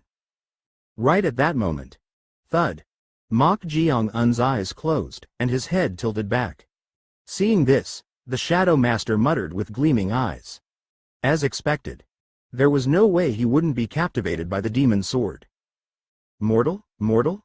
Chung Ryong called out to Mok Jeong-un, who had suddenly lost consciousness. She didn't know what was happening. He had said it was a unique energy and that he would try absorbing it through the ritual of binding, but he suddenly lost consciousness. Just what was going on? Jeong ran. After running for a while and reaching the top of the mountain. Single quote exclamation mark question mark single quote.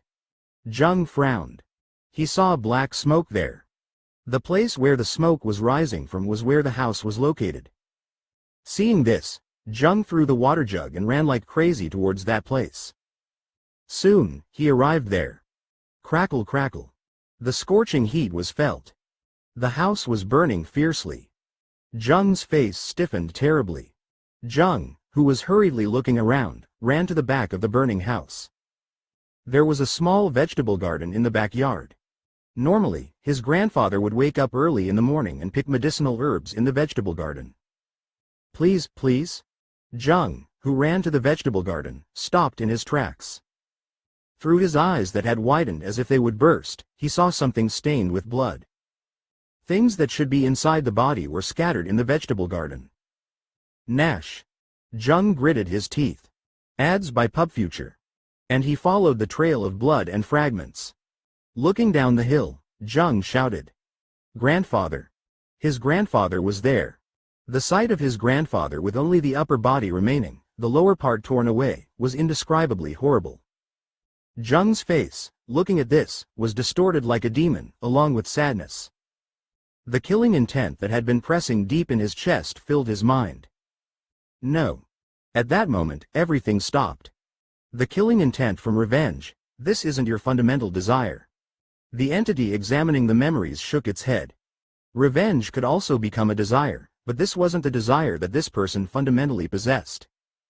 Show me your true desire. It wanted to see the desire closest to the purest origin.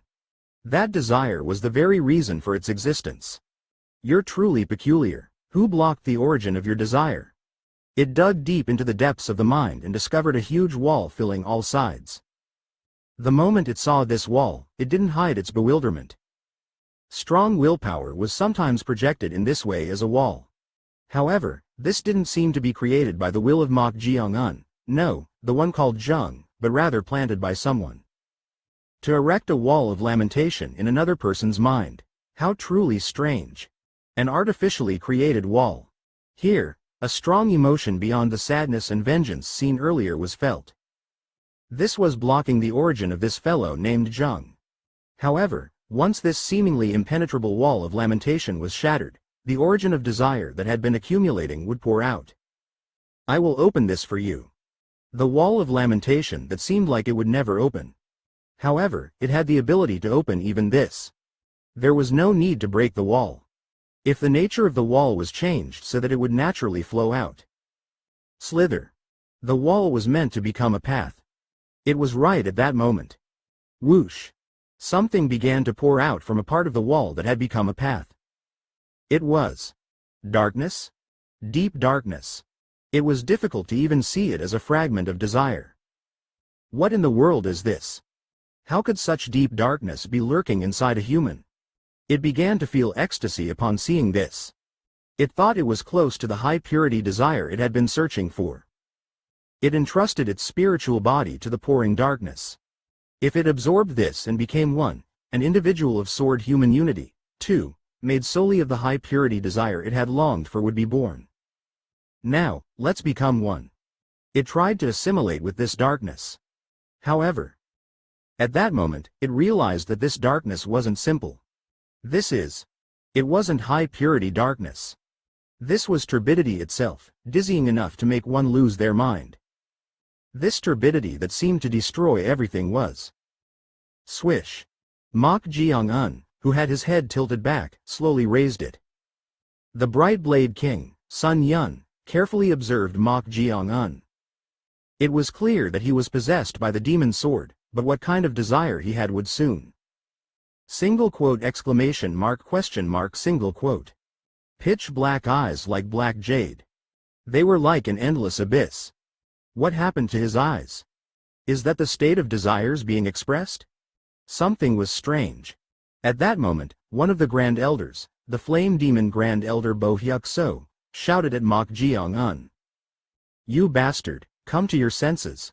Think you know plus-size dating? Think again. 7 myths to forget. Your nails may reveal your lifespan, here's how. Judging by Mok Jeong-un's condition, it seemed like he was definitely captivated by the demon sword. Thinking that he needed to be awakened immediately, Bo Hyuk so hurriedly tried to separate the demon sword from Mok Jeong-un's hand. Right at that moment. Swish. Bo Hyuk So grabbed his own neck. Then, he widened his eyes and broke out in a cold sweat like someone under immense tension. Single quote exclamation mark question mark single quote. Just what was he doing? Bo Hyuk So's eyes were trembling like crazy. Seeing his appearance, the Bright Blade King, Sun Yun, wondered what was happening in the moment he met Mok Jeong-un's eyes. Huh? In an instant, it was as if time had passed quickly, the sky turned red and then darkened, and the ground all around was stained with sticky blood. It was definitely the same place. However, all the people around had their necks cut or various parts of their bodies torn off, screaming in agony. Every being breathing within this plaza was suffering a horrible death or agonizing in the face of it. What in the world? What was happening? As he was engrossed in questions and looking around. Crackle crackle. The bodies of those who were dead or dying all began to burn at once. The red and crimson flames soon turned blue, gradually darkening from purple, and ultimately transformed into black flames. Crackle crackle crackle. These black flames quickly became a fire demon and tried to devour everything around. Surprised by this, the Bright Blade King, Sun Yun, tried to leap back to avoid it. However, I can't move. His body wouldn't move as if someone was holding him. He couldn't understand what was going on. Crackle crackle crackle. The black flames that had devoured everything around had grown enormous and tried to swallow him. Although Sun Yun wasn't greatly afraid of death, it was so eerie that he unknowingly closed his eyes for a moment. In an instant, silence came, and nothing could be heard. Then, swish. Soon, the surroundings brightened, and the Bright Blade King, Sun Yun, opened his closed eyes. However, no. The plaza that had been devoured and burned by black flames had somehow returned to normal, and the Flame Demon Grand Elder, Bo Hyuk So, was seen drenched in cold sweat with heavy breathing. But that wasn't all. The Shadow Master also seemed shocked by something, looking around with surprised eyes. It was as if he had also seen something. While that was happening, clang clang clang. A strange resonance sound that hurt the ears spread from somewhere. This sound is? The source of it was none other than the demon sword, Evil Commandment Sword. The blade of the Evil Commandment Sword was trembling wildly on its own, and this resonance sound seemed to be coming from the groove carved in the middle. It was as if the sword was in agony. This can't be, this is chaos itself. It trembled in fear, swept away by the chaos like darkness. It had tried to become one with this origin, but it felt like it would be devoured by it instead. While that was happening, whoosh! In an instant, the overflowing darkness was rewound as if time was going backward, and Mok Jeong-un, no, Jeong, was sitting in front of the pierced wall of lamentation with his chin resting on his hand. Seeing his appearance, it trembled even more crazily. Fear, dread. These emotions were the byproducts of humans that it had never felt before. But just what was that? At this, Jeong wiggled his index finger and clicked his tongue, saying, "Not yet." Snap. With those words, he lightly flicked his finger. Then, the will of that entity, no, the will of the Evil Commandment Sword that had dug into his psyche, disappeared from this space as if it had been extinguished. Sizzle. Soon, Mok Jeong-un's eyes, which had turned black like black jade, returned to normal. As if nothing had happened. Mok Jeong-un, who had regained his senses, frowned and then looked around. Huh? However, starting from the Bright Blade King, Sun Yun, to the Shadow Master and the other executives, they were all looking at him with serious expressions. Chapter 123 Demon Sword, 3. A white-haired man with his entire body bound in iron chains. Having been imprisoned for a long time, his long beard was unkempt. Looking at his face in the flickering torchlight, he appeared to be in his mid-30s at most, but his hair and beard had turned white. Despite being in an uncomfortable position due to the iron chains, the white-haired man's expression showed no change. It was as if he had no expression at all. Clink. The man slowly raised his head and looked at the moonlight visible through the iron bars. Tomorrow, his execution would be carried out. Would he then be able to understand the sensations of fear and dread? Those facing death all had expressions filled with agony. Would he end up like that too? Even at this moment facing death, he felt nothing. Why was he born like this? He didn't know. As he was pondering, a strong wind suddenly blew into the prison cell. Whoosh! Then, the torch illuminating the cell went out. What? The drowsy jailer's voice was heard as he got up. But soon, the sound of something collapsing on the floor followed. Thud. What is it? As he wondered, the sound of someone walking towards the cell filled with darkness was heard. It was the footsteps of one person. But when he looked ahead, he saw two figures in the darkness. Two people? Although his donjon was sealed, they were right in front of him, yet he couldn't sense their presence at all. They must be truly skilled martial artists. As he was thinking that, a small voice was heard. Seo Gaui, the Thousand Heads Tower, 1. The vicious man who beheaded 1,000 people and built a tower with their heads. Sufficient as material. Oh my! A sigh followed. Looking ahead, there was a monk with his hands behind his back, pointing at the cell, and an old man frowning and looking at him. In the moonlight, he could only tell that he was an old man, but this strange scent he smelled. The scent of charcoal and iron. A blacksmith? At the white-haired man's words, interest glinted in the old man's eyes. The old man stared at him intently and then spoke. Young man, why did you do such a thing? At the old man's question, the white-haired man, no, Seo Gaui, replied with an expressionless gaze. I don't know. You don't know? Then you just did it? I just wanted to know. Wanted to know? I wanted to know what emotions were. Emotions? Yes. He had none of the emotions of joy, anger, sorrow, or happiness. From a young age, he didn't know what they were, so he wanted to know those emotions. That was what he had desired most in his life. I just wanted to know what they were. A strange desire, different from ordinary people. Why did this desire lead to such a twisted end? If that was the reason, there were many other ways. Why did you do that to so many people? He couldn't finish his words. The severed heads by his hand all had expressions of despair and pain. He stacked them like a work of art to build a tower. Because fear and dread were easier than joy or happiness. Ads by PubFuture. Easier? In the face of death, everyone shows those emotions. Oh my! At his words, the old man clicked his tongue. Then he soon said, This old man finds it hard to understand you, young man. But if you have such a twisted desire and obsession, you have the qualifications. Qualifications? Don't you want to leave something behind in this world before you die, young man? What do you mean by that? As he wondered, the old man curled his lips and said, How about offering yourself for the birth of an unprecedented sword? Single quote exclamation mark question mark single quote. Mok Jeong looked at the evil commandment sword he was holding. He couldn't understand what had just happened. He tried to absorb the unique energy of the evil commandment sword through the ritual of binding, but as it was absorbed into his body, it instantly dug into his mind. Then, not long after, he regained his senses. What is this? Various memories that weren't his own were mixed up in his mind. Whose memories were these? Memories rose up in fragments, jumbled together. The most intense memory was R. Along with the sight of jumping into molten iron, it was a horrific memory of his entire body melting. It seemed to have happened while he was alive, but what was strange about this scene was that even while suffering like this, he felt ecstasy. Why did he feel joy while facing such a terrible death? It was a truly peculiar memory. Huh? No. These fragmented memories. The only time emotions were revealed was the moment he faced death.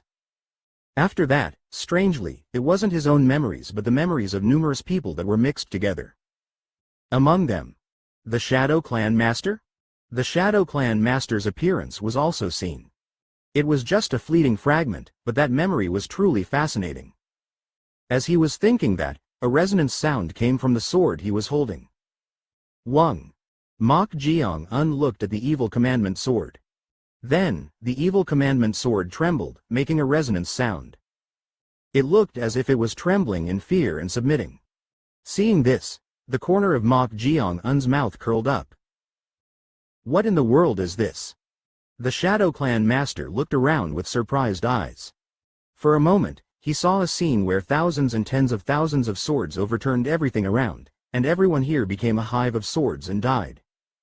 As he was perplexed, looking at those who died like that, in an instant, the corpses were engulfed in black flames, and everything turned to ashes. Startled, he came to his senses and realized it was all an illusion. As if he had seen a phantom. Drip. The human skin mask was drenched in sweat, and the scene was so vivid.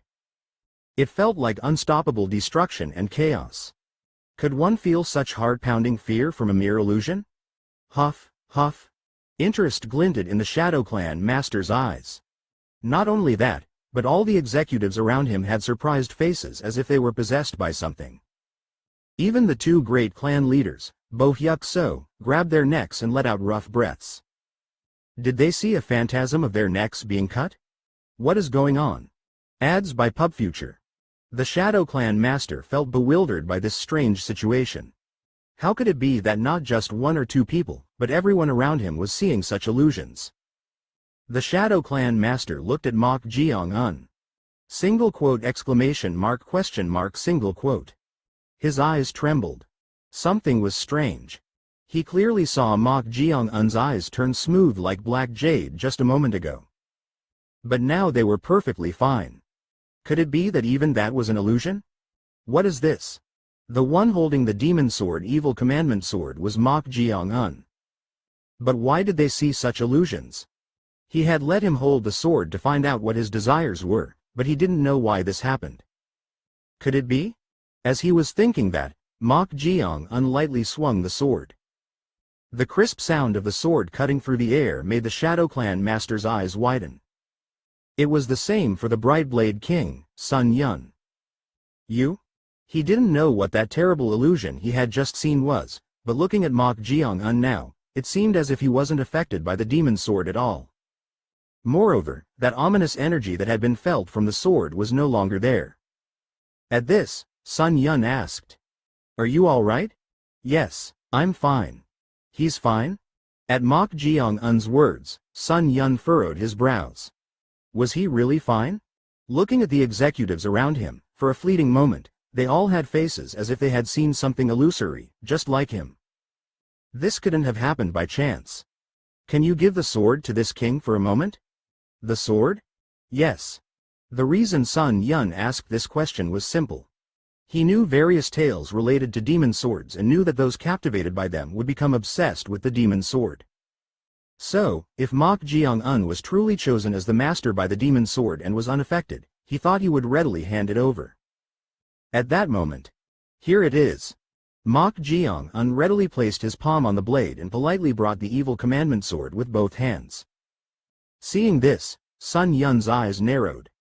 Was this child really chosen by the evil commandment sword?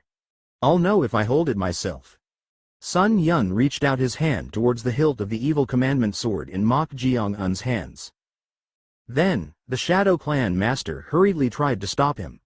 "Your Excellency, the Brightblade King. It's fine, I'm just checking for a moment." At his words, the Shadow Clan master looked at him with concerned eyes. Of course, he knew for what purpose he was trying to hold the sword, but even he, who had reached the proficient stage Transcendent Realm, had lost his reason for a moment because of the sword. Even if the Brightblade King, Sun Yun, was a master who had reached the pinnacle stage of Transcendent Realm before the wall, it was just as dangerous. However, tap. Sun Yun grabbed the hilt and lifted it up, but nothing happened. The sword, which had seemed so ominous just a moment ago, was now shining with the light of an ordinary famous sword, modestly showing off its elegance. What? Where did that ominous energy go? The resonance sound was also not heard. Sun Yun, who had been lightly swinging the sword, looked at the Shadow Clan master with puzzled eyes. The Shadow Clan master also looked at the evil commandment sword with eyes that couldn't understand the situation. The sword that had troubled him so much after coming into his possession had become so docile. He truly couldn't understand it. Did that child really receive the evil commandment sword's choice? They grow so fast. Here comes Alana Thompson. Formerly conjoined twins now living apart?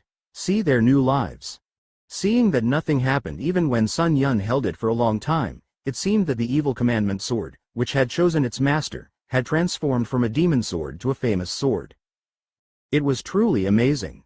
The Shadow Clan Master exclaimed, "Your Excellency, the Brightblade King. It seems the true master of the evil commandment sword has been determined." In this way, Mok Jeong obtained the legendary demon sword, evil commandment sword, made by the great craftsman Yeji. In the process, the nearby executives saw strange illusions, but even though they found it questionable, they all kept silent as if they had made a promise. In fact, it was awkward to suddenly mention that everyone saw an illusion of reaching destruction at this gathering, and even though it was just a fleeting moment, it was also a blow to their pride to say that they were captivated by the demon sword's demonic energy. However, thanks to this, they realized one thing. If there ever came a time when they had to confront that child named Mok Jeong, they must make sure to separate the evil commandment sword from his hands. There was nothing unusual at the moment, but they couldn't shake off the thought that it was somehow dangerous. It's regrettable. The Brightblade King, Sun Yun, couldn't hide his disappointment at losing Mok Jeong. Not the Thunderbolt Fist King, One Byung Hawk, but he chose that Shadow Clan Master.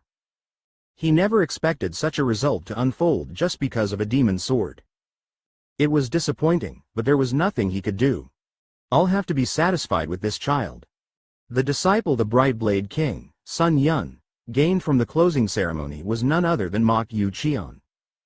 Another child of the Yian Mok Sword Manor brought as a hostage. Of course, this wasn't his choice. It was entirely Mok Yu Cheon's choice. I want to become stronger. Stronger than that guy. It was what Mok Yu Cheon had said in front of the executives. That guy was none other than Mok Jeong. At his words, most of the executives turned away. It was because they considered Mok Yu Cheon, who had learned the strange corpse technique, a ticking time bomb. However, the Brightblade King, Sun Yun, was the only one who didn't turn away. Rather, he said to Mok Yu Cheon, "You want to become stronger? Yes. If you follow this king's teachings well, I can make you so." At those words, Mok Yu Cheon chose him without hesitation. In fact, there was a hidden intention behind this. The Brightblade King, Sun Yun, also didn't look favorably upon Mok Yu Cheon learning the strange evil techniques, but he accepted him as a disciple with Mok Jeong in mind. In any case, there was no one else he had in mind as a disciple other than Mok Jeong, so it could be said to be a card to prepare for contingencies. His value as a card to suppress that guy is sufficient. Mok Yu Cheon, who didn't know this, just wanted to become stronger. And he hadn't forgotten the request made by the Righteous Alliance's Silent Strides agent. His goal was to rise to the highest position possible here and regain his honor as a member of the Righteous faction. This child's talent is also not inferior to his, so I should have expectations. The Thunderbolt Fist King, One Byung Hawk, accepted Mu Jang Yak as his disciple. Originally, he had his eye on Yian Mu of the Esoteric Realm Gate, but in terms of talent, Yian Mu wasn't even half as good as Mu Jang Yak. Well, it should be fine. The Valley Master of Summoning Sound, Hang Yo Ryang, accepted Mo Ha Rang of the Demon Fire Hall as her disciple, as per her original goal. Inwardly, she had been conflicted about Mok Yu Cheon like the Brightblade King, Sun Yun, but to her, those from the Righteous faction were detestable whether they defected or not. Therefore, she decided to stick to her original purpose. Unfortunately, Yom Ga of the Vermilion Slaughter Cave lost his life, so the remaining disciple, Yian Mu of the Esoteric Realm Gate, failed to achieve his goal and was chosen as a disciple by the Grand Elder of the Crimson Blood sect, Dae So Man. Only the Grand Elder of the Flame Demon clan, Bo Hyuk So, returned empty-handed without any achievement. In this way, the entrance exam of Corpse Blood Valley ended safely. The disciples who were selected by the executives who came as observers at the closing ceremony left with them to their residences.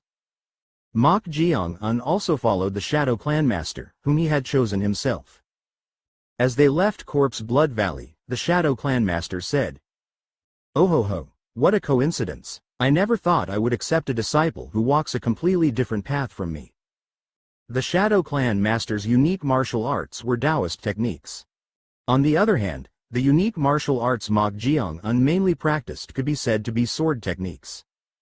Therefore, he was regretful about this aspect. At this, Mok Jeong smiled and said, I don't particularly distinguish between swords and Tao, so if you give me teachings, I can learn as much as possible. At those words, the Shadow Clan master spoke with delight. Oh ho. Really? Yes. It requires a bit of a price, is that all right? A bit of a price? What does that mean? As Mok Jeong wondered, the Shadow Clan master covered his mouth with his hand and said coquettishly, my unique martial arts have strong yin energy, so to learn them, you have to be castrated. Single quote exclamation mark question mark single quote. Chapter 124 Shadow Clan 1. In a wide room lit by a single candle. There was a bed in the room, surrounded by bamboo blinds. A shadow was sitting on the bed, revealed by the light shining through the bamboo blinds. The shadow gulped down something that looked like medicinal wine and placed it on the table beside the bed. Cough, cough. The shadow coughed. Someone was watching this scene with a somewhat bitter gaze. It was a white-haired man in his early 40s, without a single beard. This man with snake-like eyes was Mong Seo Cheon, the second in command of the Heaven and Earth Society and the Vice Society leader. Society leader, how about summoning Crying Dr. Ho Ta? Crying Dr. Ho Ta, 1.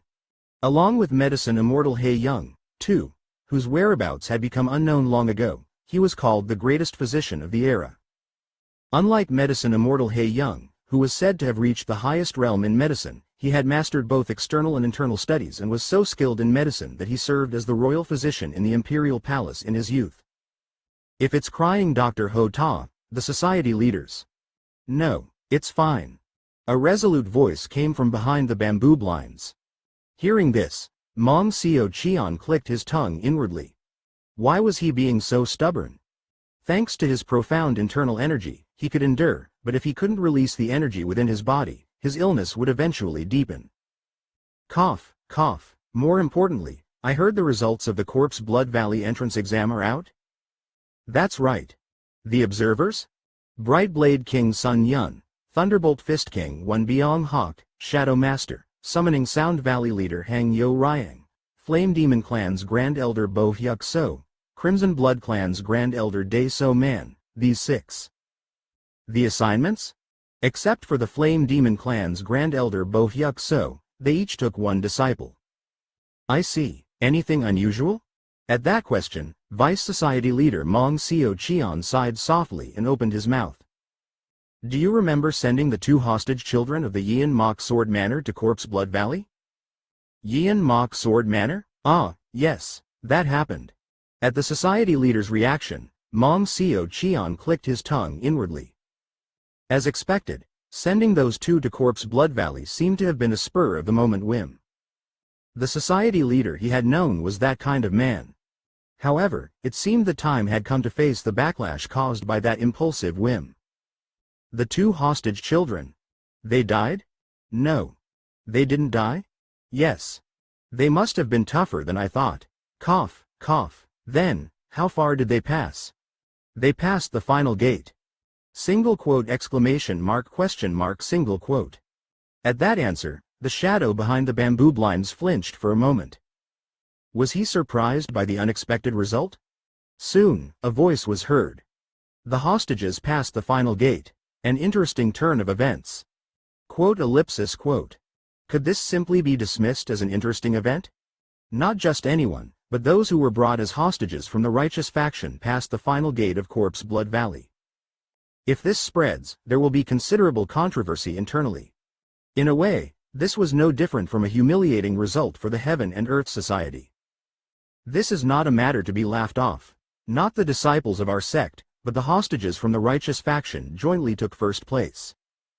First place? Yes, the Mok brothers both tied for first place. At the Vice Society leader's words, the shadow behind the bamboo blinds finally threw his head back and burst into laughter. First place? Ha ha ha ha ha. First place, you say? It was quite different from him who had taken the result seriously when he heard it. He was finding it amusing as if it was someone else's business. Ads by PubFuture. Then, as if he had suffered internal injuries, he coughed violently, and his breathing became rough. Cough, cough, ha, ha. As expected, his internal injuries hadn't healed at all. Yet he was so stubborn. That monstrous fellow dying was unimaginable, but if he really died suddenly like this, there would be a huge rift internally. The Vice Society leader clicked his tongue inwardly and soon said, "Society leader, this could potentially lower morale within the sect and cause problems. Rather than this, the fact that he learned the sword technique of the moon." No. Swish. Suddenly, the entire bamboo blind shook, and a sharp gaze was seen through the gaps. Gasp. The Vice Society leader's expression stiffened as he met that gaze. The society leader's aura was pressing down on the entire room, making it difficult to even breathe. It was truly amazing that he could still exert this level of pressure despite lying in bed for a long time. He's still alive. It wasn't for nothing that he was called one of the 6 heavens at the pinnacle of the martial world. Even if he wasn't in his prime, it seemed there was no one in the fortress who could face the society leader. Not even himself. Clench.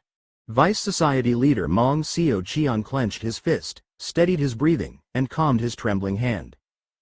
Then, the aura that had filled the room disappeared in an instant. Soon after, the society leader opened his mouth. No, that's still far from enough. What is he talking about? Vice Society leader Mong Seo Cheon slightly furrowed his brows. It was difficult to understand the meaning of what the society leader was saying now. What was far from enough? Just leave the hostages alone. Quote. Is he serious? If it becomes known that he sent them to Corpse Blood Valley and allowed them to become disciples of the observers regardless of their background, there will be those who question it. Does he not care about that? However, he couldn't voice any further objections. I understand. In the Heaven and Earth Society, the society leader's orders were absolute. More importantly, have you found it? The society leader changed the subject. At his question, Vice Society leader Mong Seo Cheon shook his head and replied. Not yet, however.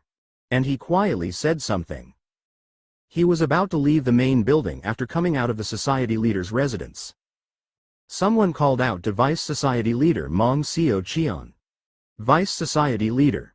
At this, Mong Seo Cheon's eyes narrowed. Just from the voice, he immediately recognized who had called him. However, the problem was that he hadn't detected this person's location or presence until he called him. Has he progressed again? He had heard that he came out of seclusion a few days ago. He had heard that there were results, but to think he had progressed to the point where even he had difficulty detecting his presence. It was truly amazing. Young Master Jeong. As he turned his head, a young man in his late 20s with curly hair and a bright appearance was standing there with a smirk on his face. He was Jang Nung-ak, the second disciple of the society leader. Although he was considered to be on the lower end in terms of talent among the society leader's 3 disciples, that was only within those 3. If compared to his peers, he boasted overwhelming talent. The society leader's second disciple, Jang Nung-ak, said with a smirk that revealed his unique dimples. Is the society leader still obsessed with finding that? At his question, the Vice Society leader smiled without a word. Ads by PubFuture. It was because the conversation with the society leader should not be revealed to anyone. That was the case even if it was a disciple. At this, the second disciple Jang Nung-ak joked and said, I don't understand why the society leader is so obsessed with such religious things. It would be better to spend that time searching for crying Dr. Ho Ta, don't you think? Mong Seo Cheon inwardly agreed with those words. However, who could stop the society leader's stubbornness? He must have his reasons. The society leader's second disciple, Jang Nung-ak, shook his head at the Vice Society leader Mong Seo Cheon's ambiguous answer. It was always like this. He was the society leader's right-hand man and had the most influence after the society leader, so he wanted to win him over somehow, but it was particularly difficult. If he tried to get close even a little, he would immediately distance himself. Fortunately, he hadn't taken anyone's side yet. But this is only for now. He would soon join him. Jang Nung-ak said with a raised corner of his mouth. I obtained an interesting piece of information, but I'm not sure if you know about it. An interesting piece of information? Yes, I heard that the ones who passed the Corpse Blood Valley entrance exam as the top scorers were the hostages of the Yian Mock Sword Manor brought by the Brideblade King. Is that true? Quote. At that question, Vice Society leader Mong Seo Cheon silently let out a soft sigh. As expected, the rumors were already spreading. The second disciple Jang Nung-ak must have quickly acquired this information, as he had a considerable number of supporters under his command. If he knew this much, there was no need to hide it. That's right. Hey. Jang Nung-ak suddenly bit his thumbnail and laughed, holding back his laughter. Seeing his behavior, worry arose in Mong Seo Cheon's eyes. Having watched the society leader's disciples since they were young, he knew each one's personality better than anyone. This doesn't look good. When Jang Nung-ak became interested in something, the results were usually not very good. If it was something that couldn't be touched in the first place, it was fine, but the moment he thought he could touch it, he became full of malice. Young master, just in case, I'll say this. Vice Society leader, you don't think I'll do something to them just because they're from the righteous faction, do you?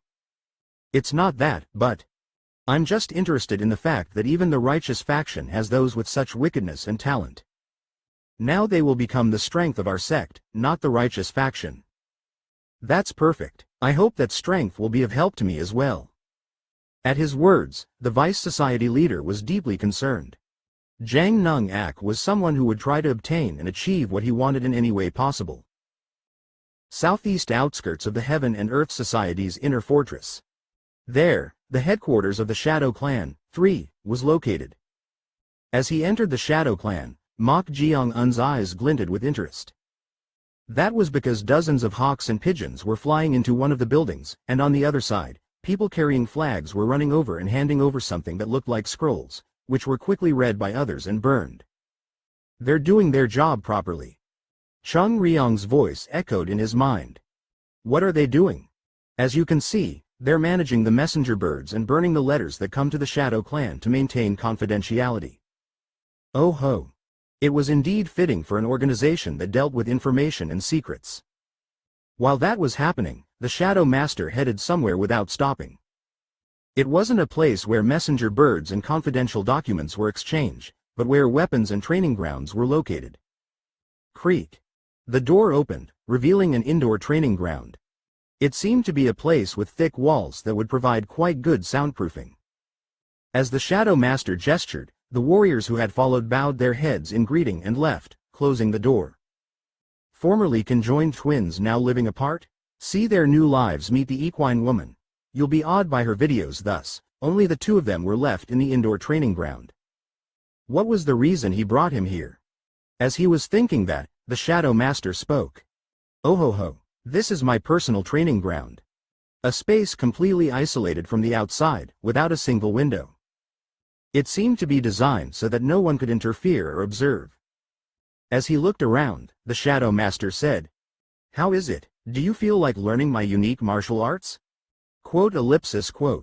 At his words, Mok Jeong unfurrowed his brows. The Shadow Master had told him to think about it until they reached the Shadow Clan. The Shadow Master's unique martial arts. Naturally, as the martial arts that made him an executive, it could be called a supreme technique. However, the problem was that in order to learn it, one had to be castrated. Ha ha ha, how about cutting it off cleanly this time? Chung Ryong laughed as if she found it amusing. Castration literally meant removing the testicles, which could be considered the center of a man's yang energy. Although Mok Jeong-un didn't particularly have any desires or thoughts of prospering his descendants, it didn't mean he wanted to be castrated. Mok Jeong-un politely clasped his hands together in a salute and said, I apologize, but I don't think I can do that. You don't think you can? Yes. Then you'll become a subordinate under my command, not my official disciple. Surely you can consider that much? I can't become an official disciple? Isn't it obvious? How can you be called a disciple if you don't learn our sect's martial arts? Quote. It was a reasonable argument. However, becoming a subordinate of the Shadow Master, not his disciple, was a different story. The authority itself would be limited, and he would be in a position to merely follow orders. At this, Mok Jeong-un said, Do I have to be castrated to learn the unique martial arts? Yes, of course. If you don't cultivate the ghost yin technique. 4. You won't be able to circulate energy for the flying ghost blade technique. 5. Or the ghost shadow claw technique. 6. And without that, you won't be able to execute the moves. The Shadow Master's martial arts were based on strong yin energy. If one couldn't grasp the energy circulation method of the ghost yin technique, they wouldn't be able to fully exert the power of the moves. At his words, Mok Jeong unstroked his chin as if he was in a difficult position. Seeing this, the Shadow Master laughed with his mouth covered and said, "Oh ho ho ho, I'm not forcing you to be castrated. However, if you want to become my official disciple, it's a process you have to go through." Do I absolutely need yin energy to learn martial arts? Yes, if it were martial arts that could be executed with yang energy, our sect wouldn't have needed to be castrated for generations. The Shadow Master didn't choose to be castrated because he wanted to. It was simply a natural course to learn the sect's martial arts. However, because there was much to lose for this, he always gave the choice to those who would become his disciples. Of course, until now, no one had willingly chosen to be castrated. The Shadow Master had thought from the beginning that Mok Jeong-un wouldn't be able to do it voluntarily either. At that moment, Mok Jeong-un asked, "Isn't yin energy the opposite concept of yang energy?" You could say that, by nature, men are born with strong yang energy, and women are born with strong yin energy. The ghost yin technique was created to overcome this. Swish. The Shadow Master extended his hand. Then, a damp and chilly energy rose from his hand. Whoosh! His true energy was on a different level compared to ordinary martial artists. Once one mastered the ghost yin technique, the wounded area would freeze coldly, allowing them to inflict fatal injuries on the opponent. The Shadow Master demonstrated the yin energy of the ghost yin technique and said, "To control yin energy with a man's body, unfortunately, there is no other way than castration. Otherwise, it may clash with the yang energy generated within the body, causing one to lose their mind." I see. I'm not forcing you, so you don't need to feel burdened. To possess this kind of yin energy, there is too much to lose. Is it okay to have something even more yin? Even more yin? What do you? Whoosh. Before he could finish his words. Single quote exclamation mark question mark single quote. The Shadow Master suddenly felt goosebumps all over his body, and a chill ran down his spine. The energy suddenly erupting from Mok Jeong-un. It went beyond being yin and was spreading a dreadful death energy that could only be felt from dead corpses. Well, you have a remarkable talent for surprises.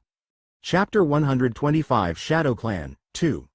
Well, you have a remarkable talent for surprises. Whoosh. The energy suddenly erupting from Mok Jeong-un. It went beyond being yin and was closer to a dreadful death energy that could only be felt from the dead. What in the world is this? The Shadow Master couldn't hide his astonishment at the eerie energy that stimulated not only the five senses but even the sixth sense. He had also accumulated yin energy through the ghost yin technique for many years, but it was incomparably colder and more yin compared to that. Is this enough? Mok Jeong-un inwardly thought at the Shadow Master's reaction. That was because the death energy Mok Jeong-un was showing now wasn't in its complete form but adjusted to a level that living people could feel. The complete energy of death was an energy that only the deceased or the two demonic beauties could sense. HMPH, you must have really hated the idea of castration. Well. Mok Jeong-un shrugged his shoulders slightly at Chung Ryong's sneer. What he needed right now was the position of the Shadow Master's disciple and successor. If he only needed the title of a subordinate, he should have entered under an executive of the Five Kings level, not the Shadow Master. Swish. Mok Jeong-un concealed the energy he had revealed. This was also quite tricky to control, contrary to how it looked. He had to reveal the death energy at a subtle level as if from the peak realm. Is this enough? Mok Jeong-un asked the Shadow Master. Then, the Shadow Master, who had been amazed by Mok Jeong-un's death energy, opened his mouth. I've seen many talented individuals, but you're the first of your kind. An energy more yin than what can be cultivated through the ghost yin technique. It was a rare occurrence. There weren't many ways for a man's body to cultivate yin energy. Most of them could be said to be extreme or fatal for a man's body. Even if he found someone born with yin energy, they had incurable diseases like the 9 yin severed meridians, and had extremely short lifespans. Perhaps that was why the Shadow Master asked with curiosity, "How did you cultivate this energy?" At this question, Mok Jeong pondered for a moment. Then, he followed Chung Ryong's advice ringing in his ears. "To be honest, I don't know. Every time I cultivated my internal energy, yin energy accumulated within my body. It might be because of my constitution." Constitution? Yes. At those words, the Shadow Master's eyes narrowed. "May I examine your body for a moment?" The Shadow Master wanted to examine Mok Jeong-un's body, just in case. It was hard to believe that a man's body could possess such tremendous yin energy without castration. At his words, Mok Jeong-un readily extended his hand. The Shadow Master placed his fingers on the blood vessels of Mok Jeong-un's wrist. Swish. And he injected his own yin energy. The yin energy that entered through the Shadow Master's fingers flowed into Mok Jeong-un's body along his blood vessels. Control, control. Mok Jeong-un focused his mind and adjusted the death energy. Although there was no way the Shadow Master could read the energy of death, it was in case his internal energy had a yin tendency. Will it disperse? If it was yang internal energy, it would disperse when it collided with Mok Jeong-un's death energy. This was a concerning part, but Mok Jeong-un didn't mind. He could make a way, one way or another. Swish. At that moment, the Shadow Master removed his fingers from Mok Jeong-un's pulse. Then, with a highly satisfied face, he said, curling his lips. Ads by PubFuture. Contrary to my concerns, your blood vessels are strong, and your internal organs are healthy. What the Shadow Master was concerned about was Mok Jeong-un's physical condition. If the state of his body was poor or unbalanced due to the yin energy that exceeded expectations, it would be meaningless even if he learned it. To have such luck. Naturally, the Shadow Master couldn't help but feel excited. Even if they were castrated at a very young age, a rebellious spirit would arise, so he thought Mok Jeong-un, at the age of 17, wouldn't accept it. That's why he thought it would be difficult to have a true disciple. However, if he had this innate yin energy, it seemed he could circulate the techniques of the Ghost Yin technique, Flying Ghost Blade technique, and Ghost Shadow Claw technique. And if done well, if he accepted Mok Jeong-un as a disciple and examined his body, he might be able to create a secret method to stabilize yin energy without castration. It was truly a joyful day to have such luck come in bundles. However, the Shadow Master didn't reveal this and said, "What a coincidence. I didn't expect this, but it seems you coming to me is good luck. Then, will you accept me as your disciple?" "Of course. Even if it weren't for that, depending on the situation, I would have accepted you as a quasi-disciple." Knock knock. Before the Shadow Master could finish his words, someone urgently knocked on the door of the indoor training room. At this, the Shadow Master approached the iron door of the training room and knocked in the same way, making a thumping sound. The only difference was that he knocked only once. Thud. Then. Creak. The iron door of the training room opened, and a middle-aged man with a mustache entered. Society Leader. External Affairs Director Yin, what is it? At his question, the middle-aged man called External Affairs Director Yin, aware of Mok Jeong-un's presence, tried to report by whispering in his ear. Then, the Shadow Master shook his head and said, "You don't have to be so conscious. From this moment, that child has become my disciple." Disciple? At those words, External Affairs Director Yin's eyes widened. "You don't mean a quasi-disciple, but—" "Yes, an official disciple." Ah. Then, the External Affairs Director knelt on one knee and clasped his hands together, shouting to the Shadow Master.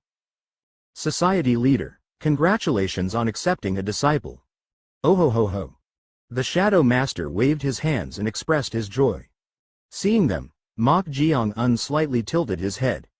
It was hard to understand what a quasi-disciple was and what an official disciple meant. Judging by the murmuring of the warriors guarding the door of the indoor training room, it seemed to be a topic of discussion. At that moment, External Affairs Director Yin also clasped his hands together and greeted Mok Jeong-un. External Affairs Director Yin Beck greets the Society Leader's official disciple. I am Mok Jeong-un. Caught off guard, Mok Jeong-un also clasped his hands together, bowed his head, and accepted the greeting. It felt exaggerated, but was this really such a big deal? As he was thinking that, External Affairs Director Yin said, unable to hide his excitement.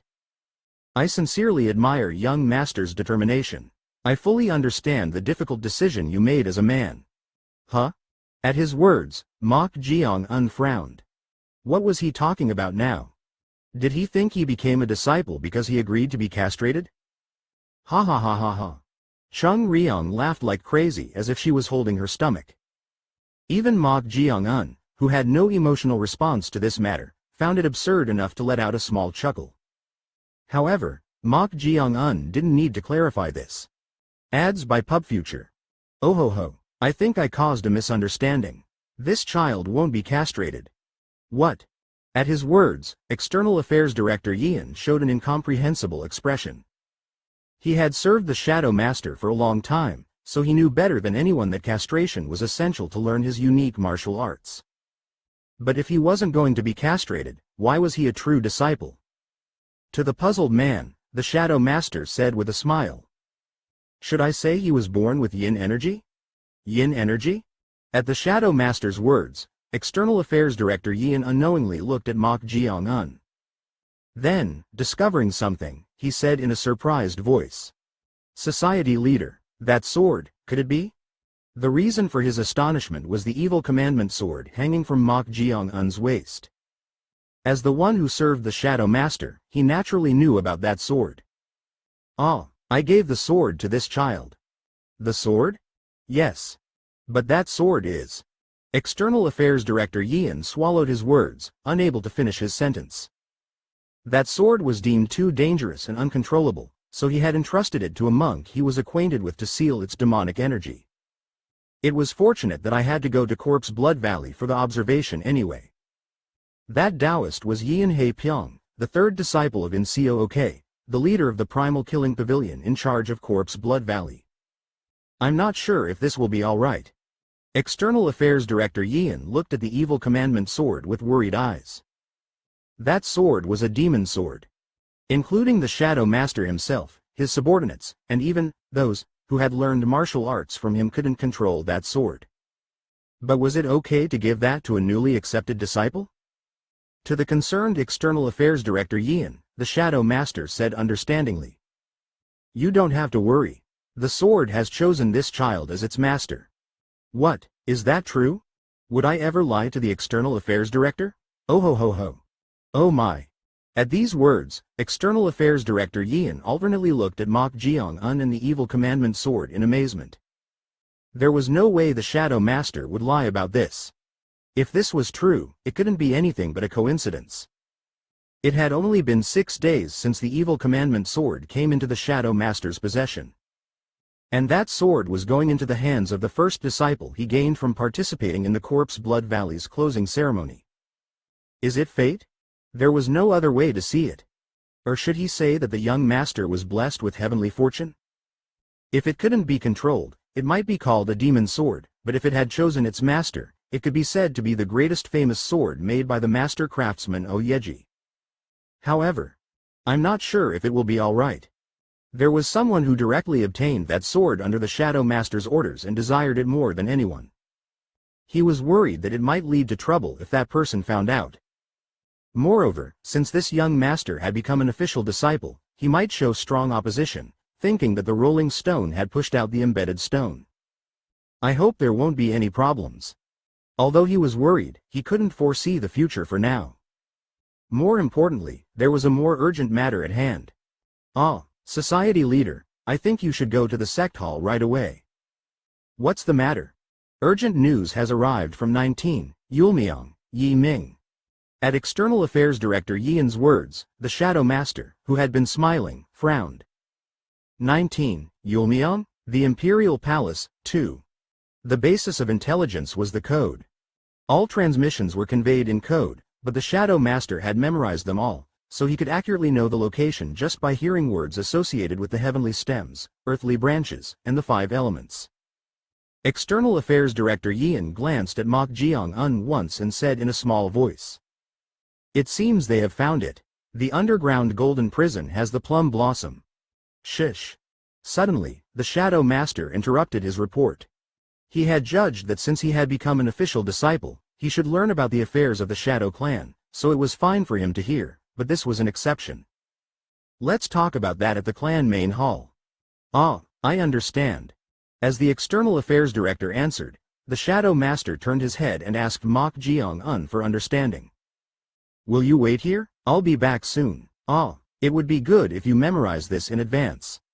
The Shadow Master took something out of his bosom and handed it to him. It was a scroll rolled up, and on the outside, it was written. Ghost Shadow Claw Technique. It was the secret manual of the Ghost Shadow Claw Technique, one of the Shadow Master's unique martial arts. Receiving it, Mok Jeong-un bowed his head and replied, I understand. Then, I'll be back soon. With those words, the Shadow Master left the indoor training room with the External Affairs Director. After they left and closed the iron door, Mok Jeong-un recalled the report External Affairs Director Yeon had made earlier. Plum blossom? What was that? What did they find? Does plum blossom, bai huo, mean bowing to fire? It seemed to be cut off in the middle, so this wasn't all. What kind of matter was it that they maintained strict security even from him, who had become an official disciple? Well, he thought he would soon find out even if he wasn't impatient. Swish. Mok Jeong-un unrolled the scroll the Shadow Master had given him. Since he said he would be back soon, it seemed he could pass the time by looking at the secret manual of the Ghost Shadow Claw Technique. However, it didn't take long. Mok Jeong-un, who had scanned through it in one go, nodded his head. It's quite an interesting claw technique. There were energy circulation methods and detailed postures, so he grasped it instantly. At this, Chung Ryong clicked her tongue. I don't know about the rest, but I envy that extraordinary brain of yours, mortal. Is that so? Mok Jeong-un had been like this since he was young, so it wasn't particularly special to him. Rather, if this was the original, he thought about entering the mental realm to see how the techniques were executed. He had been told to memorize it, but there should be no problem if he learned it first. With that thought, Mok Jeong-un entered the mental realm while reading the secret manual. It hadn't even been half a quarter of an hour. Bang! At that moment, the iron door of the indoor training room opened with a rough bang. Huh? Mok Jeong-un, who had almost finished the mental training, opened his eyes. Turning his head towards the entrance, he saw two boys who seemed to be around 18 or 19 years old, the same age as Mok Jeong-un, and a young man who appeared to be in his mid-20s. The young man with quite a sharp impression had a red, angry face for some reason. The young man who entered looked Mok Jeong-un up and down, then discovered the evil commandment sword at his waist and gritted his teeth. Crunch. To him, one of the boys with a particularly prominent chin said as if it was absurd.